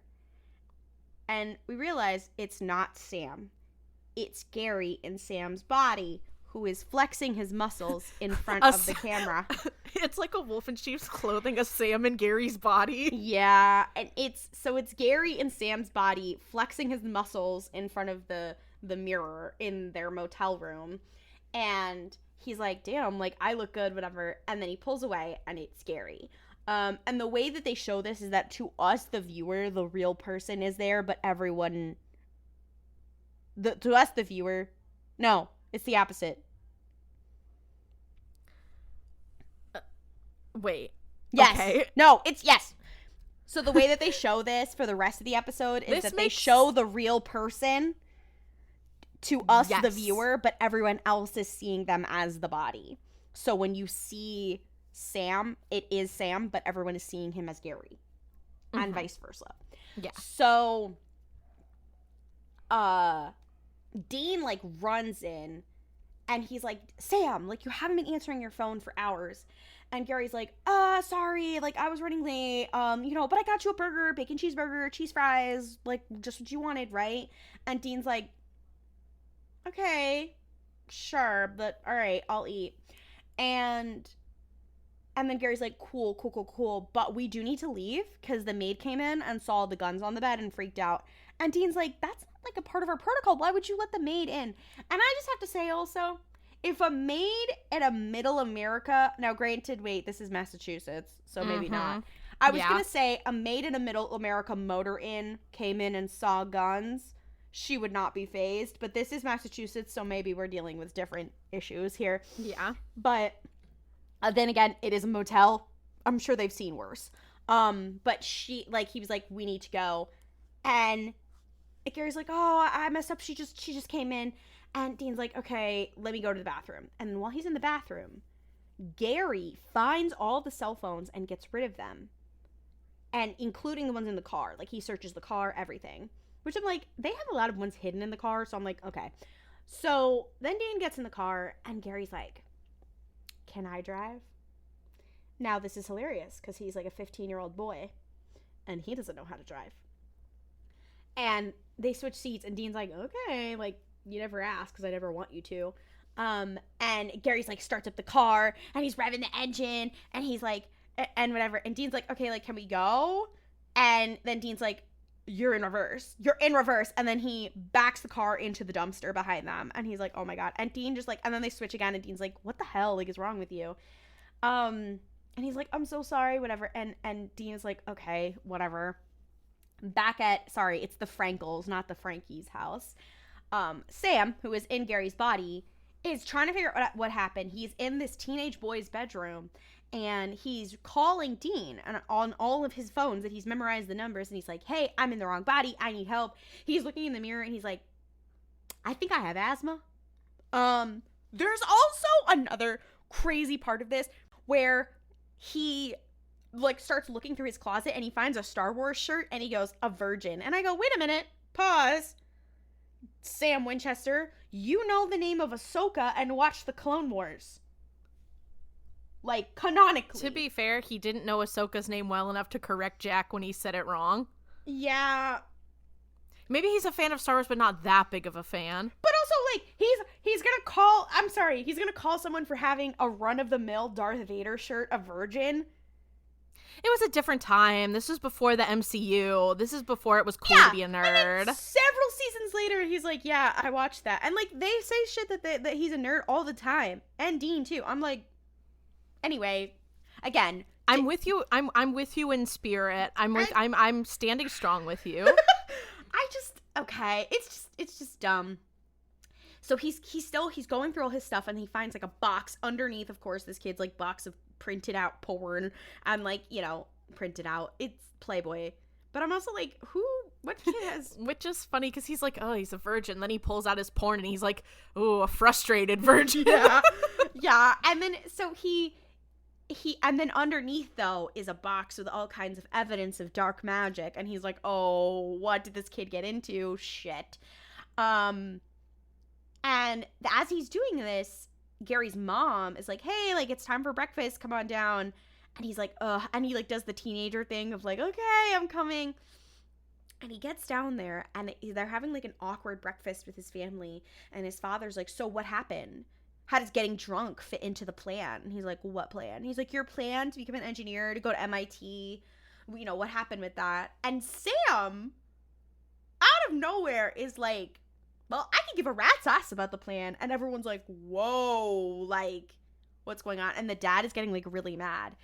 And he's like, oh, shit. And he's not used to having a strict dad in the same sense of a normal dad. You know, his dad is different. And then he starts, like, asking questions about Gary. He's like, well, how have I been feeling lately? Have I shown an interest in the occult? And suddenly Gary's sister looks a little like her interest is piqued. And you're like, huh, what could that mean? And he's like, am I fluent in Latin? And she's like, yeah, like, you're really good at it. Like, you're really great at all languages. And he's like, okay. So he's like, did I have an old leather-bound book? Have any neighborhood pets gone missing? And his father goes, are you smoking drugs? Oh, are you smoking the drugs, son? It's so, and the mother son, is like, are you bumping that? His mother is like, he's not smoking the drugs. It's so funny. So Sam, like, goes up to the bathroom, and right before the end of the scene, he goes to, like, take a bite of, like, something he picked up. I think it's like a waffle or something. And his mother's like, you can't eat that. Like, you're allergic to wheat gluten. And he's like, oh. And then it cuts to him in the bathroom and coming out of having an IBS moment, and his sister being like, what is wrong with you? And he's like, gluten, am I right? And which I find to be very funny. And the sister, Sydney, is like, why would you bring up the creepy old book around your parents who we have been trying to hide it from? Like, why are you doing that? And he's like, where do I keep it? And she's like, why do you not remember this? And she's like, oh, he keeps it at school. So we cut back to Dean and Gary, who Dean thinks is Sam. And they are walking down the street, and Dean's like, okay, here's what we need to do next for the case. And Gary's like, the case? And he's like, yeah, like, investigating the poltergeist and everything. And Dean's like, yeah, we got to spend all day on the tombstone roll, and, you know, we got to find out where Maggie Briggs was buried. And Gary's like, oh, well, I know the local legend about Maggie Briggs. Yeah. Because of his interest in witchcraft. This nerdy boy who doesn't want to follow in the path that his father has given him, who's really into the history of witchcraft, that's an egg right there. That's an egg right there. Definitely. That's a trans girl before she realized. I agree. I agree. There's little pieces here where I go. And also then throughout the episode, they, like, he has a lot of similarities with Dean, and then you're like, wait a minute. Transgender. I know what you are, transgender. Yeah. Yo, he's very much giving transgender. Like, yeah. I know he's gonna go to college and find out that he's really into Warhammer and that she's also a girl. Shut up. Oh, I know what you are. I know what you are. Shout out to Gary. I'm so sorry, I don't know your new name. Also, the whole thing is about switching bodies. Wait. Are we transvestigating? Yeah, and switching bodies with Sam, who Jared said could be non-binary if you see him that way. So Sam's very woman-coded. Okay. Guys, we have so much gender on this podcast. It's insane. The way that I was like, I think Gary is trans. Like, why does he know so much about local witchcraft? Well, could just be a weird little guy. A weird little guy, you know, who's into Star Wars and stuff is not also getting into the history of witchcraft. Unless it's like autistic hyperfixation, but again, comorbidity there. I feel like, okay, but I feel like, listen. You know I'm on board. I'm on board 100%. You don't need to convince me. But I feel like there's such a diverse experience of people in general where surely you're going to say, there's not a little guy who's like this. And then someone is going to be like, actually. No, someone's going to respond to us and be like, yeah, so I grew up in Massachusetts and was obsessed with witchcraft. And then I became a trans girl. All things balanced. So what we're saying is Dean Winchester should be a fat bear. Well, bears are fat. Should be a hairy bear. And this person, Gary, is a girl. Okay. This is what we know. I've gotten so far off the actual plot of Guys, this episode. we're never going to get through this episode. I'm so sorry. I had to speak my truth. No, okay? and I am happy you did. This is the kind of interruption that I'm behind. So, Gary has a little obsession with witchcraft, and I do also love, not to skip ahead, but I do love how his plot is essentially, no, father, I don't want to be an engineer, I want to be a witch. Like, you know what, good for him. And so he's like, oh, you didn't know that, like, the legend is that Maggie Briggs was killed. He's like, the guy who killed her said that it was witchcraft, but really she was pregnant with his illegitimate child, so he imprisoned her in his basement and then killed her, and then her and her unborn child, like, or her and her child, like, you know, haunt whatever. And he's really excited about it, and Dean's like, how do you know this? And he's like, oh, research that I did last night.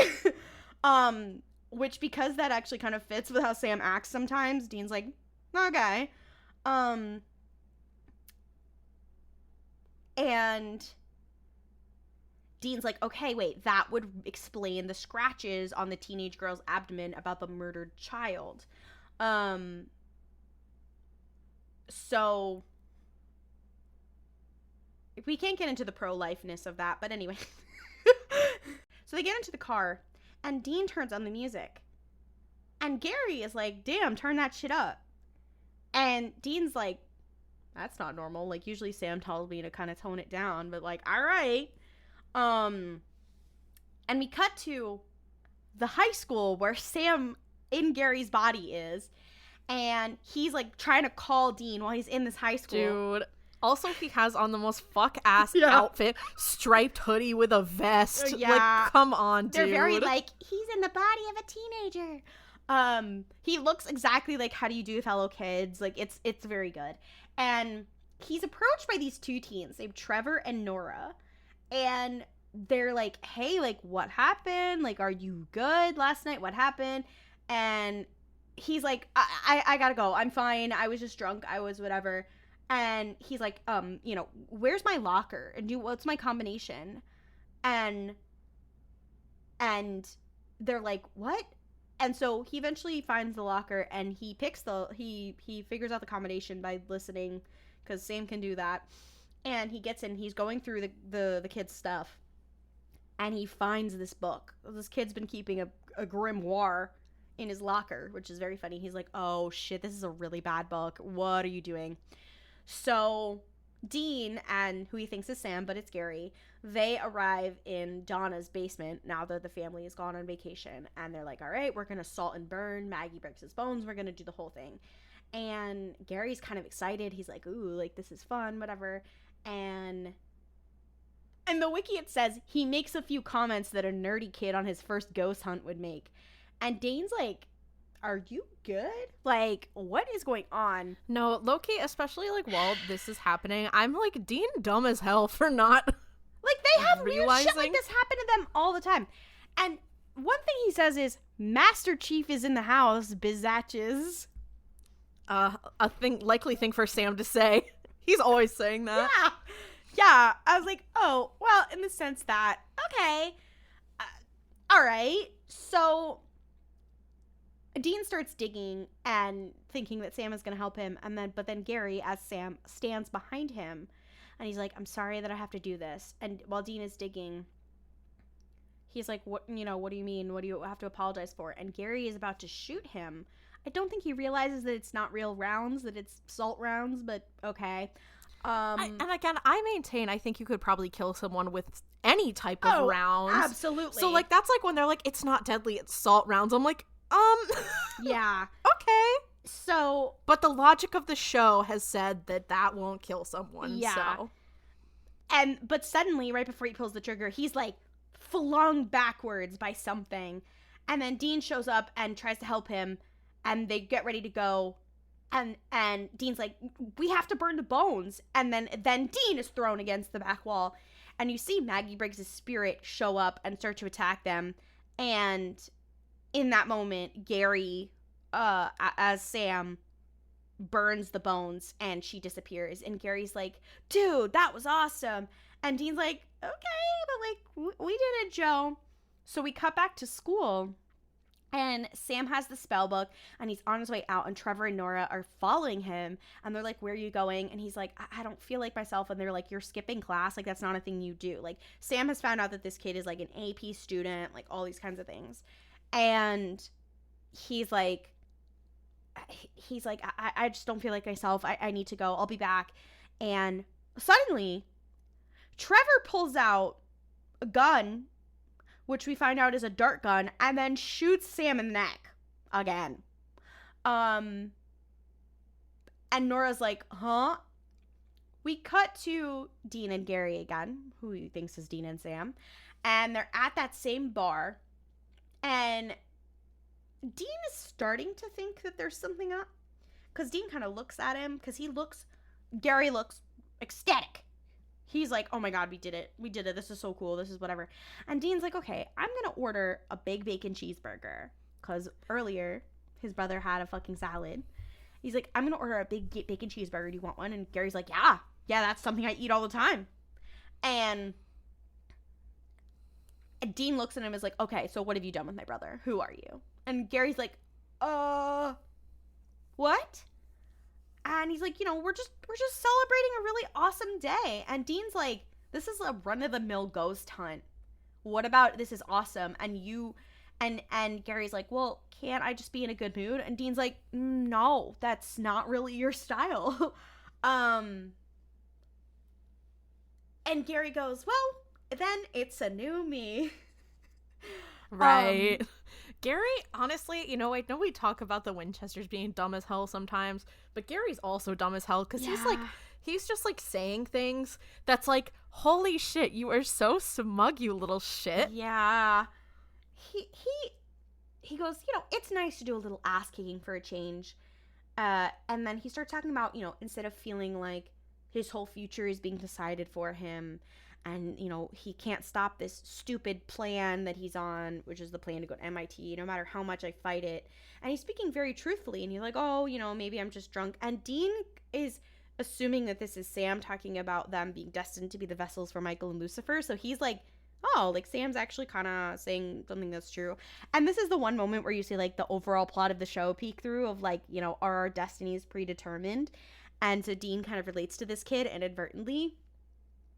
And they raise a glass, they toast to this, whatever. And Dean's like, huh, like, we're actually, like, drinking together. We haven't done that in a really long time. And Gary's like, oh, it's a shame we don't do that more often. You're a really good guy. And Dean's like, Sam, you have to be drunk. Like, which is kind of sad. And later, like, Sam, Gary, has gone to the bathroom. And Dean is looking at his watch. And then he looks around, and Gary's not in the bathroom. He is basically, it's the scene from the beginning where he's talking to the woman, this woman named Crystal. I just can't get over that he's ordered a banana daiquiri. I'm obsessed with like his mind. that's. I'm sorry, you could not pay me to drink a banana daiquiri. Yeah, that's not true. I would drink one, but I wouldn't be happy about it. Yeah, and like in banana, Massachusetts, who the fuck goes for banana daiquiri? Like, if you're ordering a daiquiri, you gotta go with like a strawberry, or like even a mango. But like banana? What the fuck? There's something wrong in his head. So retweet. Yeah. So Dean sees Gary, Sam, leave with this woman Crystal, and he like catches Dean's eye as he's walking out, and he's like, we're gonna do it. And Dean's like, something's up, like, this is all just too weird. we are now in Trevor's parents' basement where Sam is tied up. And he's like, what is going on? And this guy, Trevor, is like, no one can hear you scream because my parents aren't home for the weekend. And dude, imagine getting kidnapped by like a 17-year-old. I'd have to end it all. Sam, embarrassing. Sam, you've literally... Anyways, so Trevor calls Gary and he's like, dude, like, where are you? What's taking you so long to kill Dean? And Gary answers, ostensibly in Sam's body, but Gary is naked under the covers, under a leopard print cover at ostensibly Crystal's place, waiting for her to come into the bedroom. And you're like, oh, okay. Right. I think he is, point of order, I do think he's 17, which doesn't make it better. No, it doesn't make it better, but I believe he is, again, I'm not trying to justify it. I believe he is over the age of consent, still nasty and wrong. Also really nasty and wrong that we're doing this to Sam's body. Right, like it's wrong Sam on so many is always levels. being violated in this show. Like, every part of this is gross and weird. Like, and Sam hears Trevor ask about, like, where is Dean? What have you done? And he's like, have you killed him yet? And Sam's like, huh? And Trevor is saying, this other dude is in your body. Was in your body and hanging out with your parents. And, apparently Gary didn't expect for that to happen. For them to switch bodies. And he's like, oh, shit. And he's like, okay, well, Gary is like, okay, well, nobody's going to believe anything this guy says anyway. And Trevor is like, you need to hurry up and kill that son of a bitch. And at this point, you're like, who is this? And Gary, he's like, just don't rush me. And as this happens, Crystal enters the bedroom and she is in a full dominatrix outfit. And you're like, oh, okay then. With a riding whip and everything. So. And he's like, oh, I'm in way over my head. And you're supposed to, like, think that's funny. And you're like. It's like, I'm a little uncomfortable with the energy we've created in the studio today. In so many ways. You're like, oh, so no. Yeah. So Trevor hangs up and he's like, I'm not convinced that Gary has the bean bags to carry out this mission. Why do they talk so weird on this show? Normal thing for a 17-year-old to say. Yeah, and Nora's like, I think Gary can do it. Nora. And Sam is like, how do you even know who the hell Dean is? Like, what is going on? And Trevor's like, well, Dean is hell's most wanted. And Sam's like, who are you people? Have you been communicating with demons? Are you that stupid? And he's like, you guys don't know what you're dealing with. Like, what are you doing? And Trevor's like, well, we know there's a bounty and we want to collect it and we want to make good. And he doesn't say anything else. And Nora jumps in and says, we were just goofing around with that book. And, Gary went into a trance and he started to draw something. And Sam is like, you were goofing around with the witchcraft book? And she shows Sam this sketch that is just this very photorealistic portrait of Dean. And she's like, well, and he can't draw. But he said that he heard a voice in his head saying that demons put out a bounty on him. And they're telling every witch and Satanist in the country. And she's like, it was really smart of Gary when he spotted Sam and had this idea to use another spell from the book to get close to Dean. And she goes, Trojan horse style. And Sam's like, hey guys, making deals with demons and killing people, like, you can't come back from that. This is a really bad idea. I know you don't have a prefrontal cortex, but, like, please, what are you doing? And Nora's like, like, maybe he's right. And Trevor is like, okay, no, I don't care. Like, fine. I'll take care of it myself. He's like, and who gave a fuck?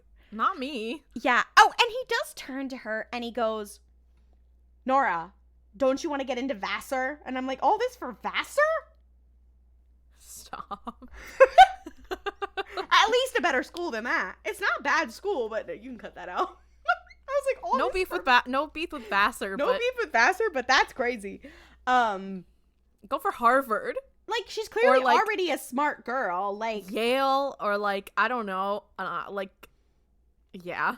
So Trevor goes to the spell book and starts summoning a demon. And he's like, I'm turning these punks over and getting paid. I'm like, why do you speak like this? And Sam and Nora are like, maybe don't.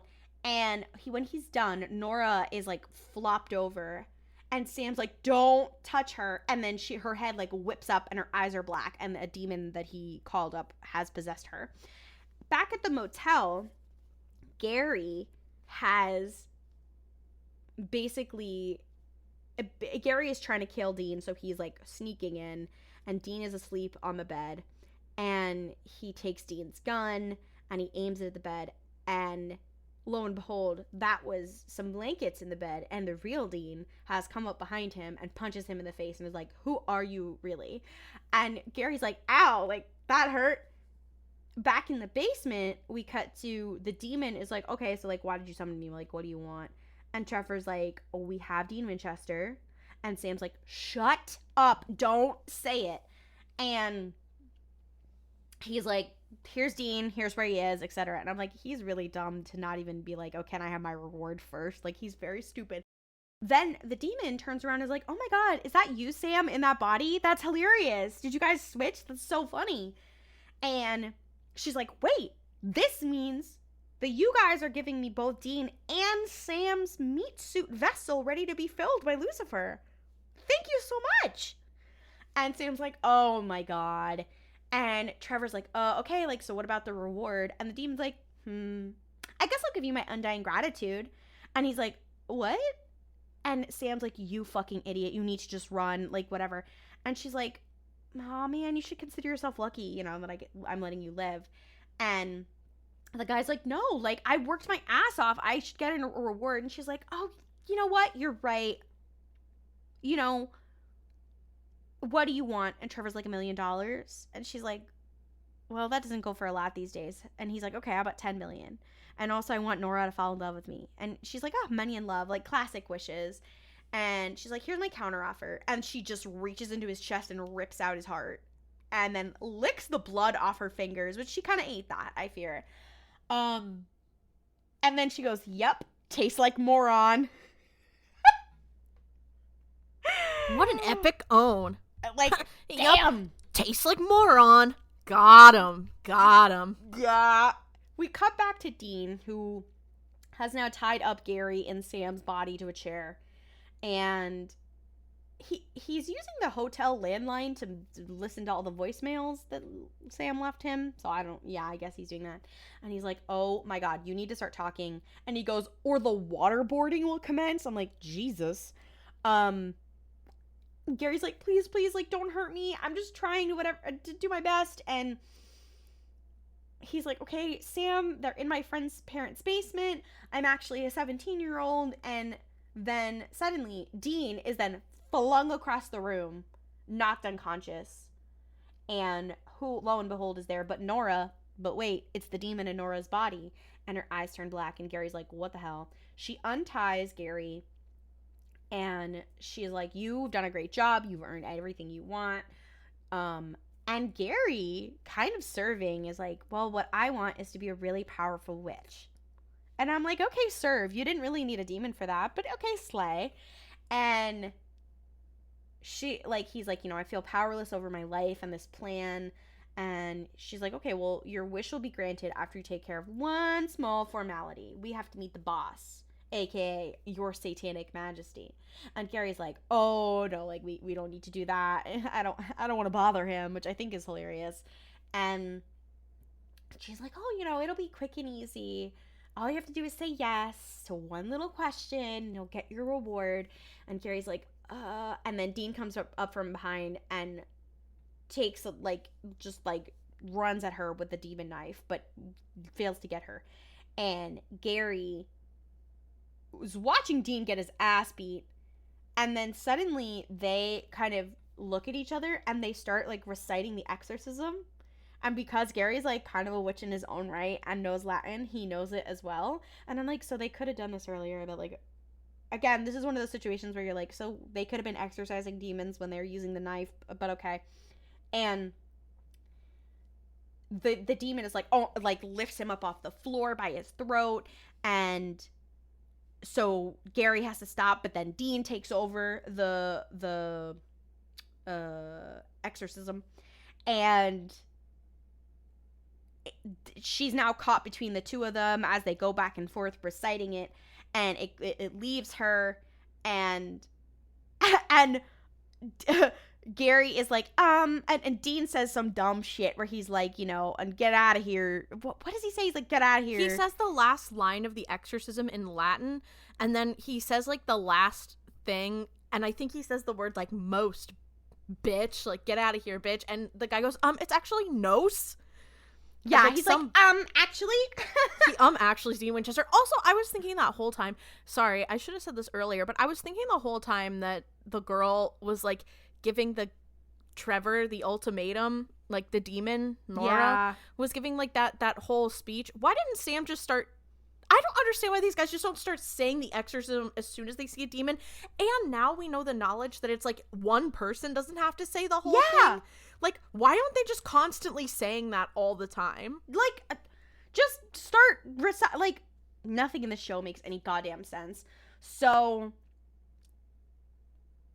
we cut to Sam and Gary's body sitting next to Gary and Sam's body, and Gary is doing the spell to reverse it, and Dean and Nora are there. And when it's over, they've switched back, they're good, and Sam, like, goes over to the mirror, and he's like, oh, it's good to be back, and Gary's like, fuck, like, now I'm back to my shitty life. And then Dean is like, I need to talk to this kid and chew him out, and the kid is like, you know, it's my bad, and Dean's like, that's not enough of an apology, and if you were of voting age, we would kill you. And I was like, whoa, like, that's your cutoff for killing witches who are just regular human beings? That's crazy. I think that I assume that had to just be a scare tactic, right? I don't know. Dean's a little unhinged sometimes. That is true. And Sam is also annoyed and kind of nods. And it says Dean makes it clear that if he doesn't straighten up, they will kill him, which is, we get into the ethics of witches in this show. We would be here all day. They drop Nora and Gary at his parents' house, which I'm like, dude, their friend is also dead. That's crazy. And they, like, didn't care. They're like, anyway, we're just gonna go home now. I'm like, your friend is dead. It's crazy. And as they're getting out of the car, Sam's like, hey, like, your life isn't so bad. You have the life I wish I had. And, you know, you should just rebel against your parents just a little, assert yourself and he goes, assert yourself in ways that don't involve Satan. And he's like, hey, you know that Nora isn't really into witchcraft. She does it because she likes you, right? And he's like, what? And he's like, yeah, trust me. And then as they're leaving, Dean is like, oh, like, that's really nice that you told him that you wish he had his life. And Sam's like, oh, I lied. And you think, like, did he really, though? Because he really had the life that Sam wishes that he had. Yeah, I do like that scene, though, because he's like, nope, that kid's life sucked ass. We did not miss out on anything. And Dean's like, oh, right. Oh, okay. My man. And he's like, you know, my taste for the apple pie family crap has convinced me that the two of us didn't miss anything. And I'm like, are you sure about that? And Dean says, well, maybe we just don't know what we're missing. And you're like, oh. Mm-hmm. That was like some kind of shit that Carrie is writing in Sex and the City. Yeah. And Dean is so Carrie sometimes. And then he starts the car, he puts on Bob Seger again, who he played when Gary was there, and it's on in the stereo. And Sam is like, can you turn that down? And Dean's like, well, welcome back, Cotter. And then the episode ends, and you're just like, okay. He probably wishes he's like, I low-key miss Gary. Can we get him to do that spell again? No, literally. He's like, wait, Gary could have ate. Like, you know what? Dean yearns not only for a little brother, But he yearns for someone to pass everything down to. No, literally. No, this is why when we get to the Jack seasons, it does get wild and crazy. I just remembered some of the stuff from the Ben, like this season where he's with Lisa and Ben. Oh my god. And I just remembered some of the stuff he does. I'm like, Dean Winchester, you're a war criminal and also the most pathetic man of all time. No. Here's the thing about Dean Winchester is that he's actually, like, he's done some pretty bad shit, but he's actually not a war criminal. He did smack the shit out of that kid. Okay, but that's not a war crime. That's just being an ass. That's true. There are other characters abusing who a have done child war crime. doesn't make you a war criminal. That's true. John Winchester is the exception. He is a war criminal. Yeah. Anyway, Busty Asian Beauties makes another appearance in magazine form. Oh, it was. Yeah, the magazine under his bed. Oh my god. Our favorite race-based pornography. R.I.P. Dean Winchester, you would have loved isekai. You would have loved bad harem isekai. Can you get out of here? Shut up. He would have, sadly. I don't know if he... Do you think Dean Winchester had a Crunchyroll subscription? No. I don't think he did. I think he thinks anime is just hentai. I don't think he knows that it's like actually, and I feel like I could see a world where Sam's like, hey man, it's actually more than that. And he goes, yeah, all right, whatever you're going to tell yourself. I know Sam Winchester watched Evangelion and went, wait, I got to rethink my life. Oh my god. It also says in the trivia that Jensen and Jared said at a convention that originally it was to be a body swap between the two of them. What the fuck would the point of that be? I don't know. Sometimes I think they just are saying shit. Yeah. I do think do we never get a Dean and Sam body swap episode though? I thought we do at some point. I think maybe not. I hope we do, because that would be, because like it's also like funny, because I feel like a body swap is really only interesting if it's like there's a big like personality thing where it's like you have to pretend to not be them. Like I think this works because it's like, obviously this kid's way different from Sam. They don't know each other. It's all this. But like for Dean and Sam, if they switched bodies, it's not like there wouldn't be any big thing that could be like, oh no, only Sam's body could, like, I have to pretend to be Sam. Like, well, we know what it is. It's that Dean is gay and Sam isn't. That'd be crazy. Yeah, it's that Dean is getting fucked by Cass Nasty style. Oh my god. Wait, this probably exists on AO3. Oh, what are we saying? Babe, I'm sure it does. I can guarantee it exists in multiple facets. But I think the thing is that like a body swap, I feel like a body swap isn't quite as interesting when it's like these two men who are very close. Like, it's like, whatever. Yeah, Who cared? I don't mind it. I'm not like against it. I actually I can enjoy a body swap at times, but I feel like if Sam and Dean switch bodies, I'd just be like, whatever. All they'd probably do is Dean would be like, dude, don't look at my junk. And then that would be like the most interesting part of the episode. I know Andrew Dabb would just make it the most stupid and dumb thing. We gotta stop hating on it. I'll never stop. I'll never stop. I'll never stop. And I never give up. Never surrender. Back down. And don't worry, everyone. Castiel is back next week. Guys, thank fucking God. It's been like a drought. I miss him. Oh, I need him so bad. Oh my god, and I haven't seen Misha Collins tweeting anything weird in the past. Well, maybe I just wasn't paying attention. You go on his Twitter and you're like, oh. Oh, in the sense that. Well, now he has stuff to lib out about, so, Thank God for that. Yeah, guys, I feel like it's like an enrichment toy. Like, it's like when you see like a wild animal that doesn't have enough enrichment in its enclosure. That's like Misha Collins when he can't lib out. Anyway. He was meant to be a resistance Twitter icon and instead became the inspiration for half the gay internet. Yeah. I don't have anything to add to that. So with that, thank you so much for listening. You can follow us on social media. We're at Mystery Spotcast on Instagram, Tumblr, Blue Sky.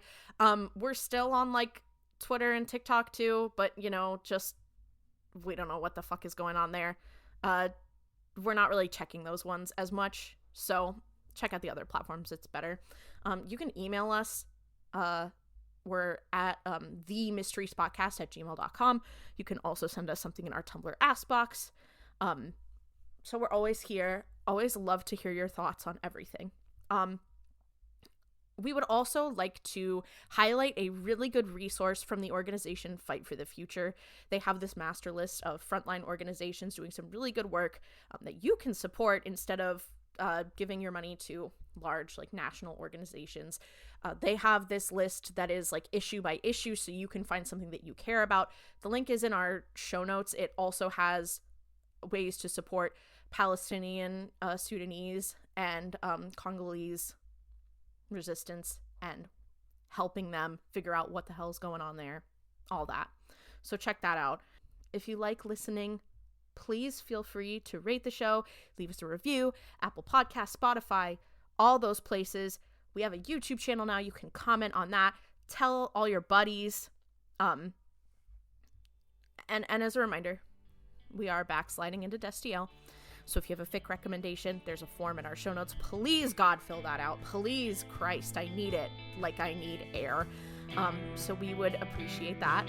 And we will see you 2 Tuesdays from now for more slaying people, queer baiting things, the supernatural business.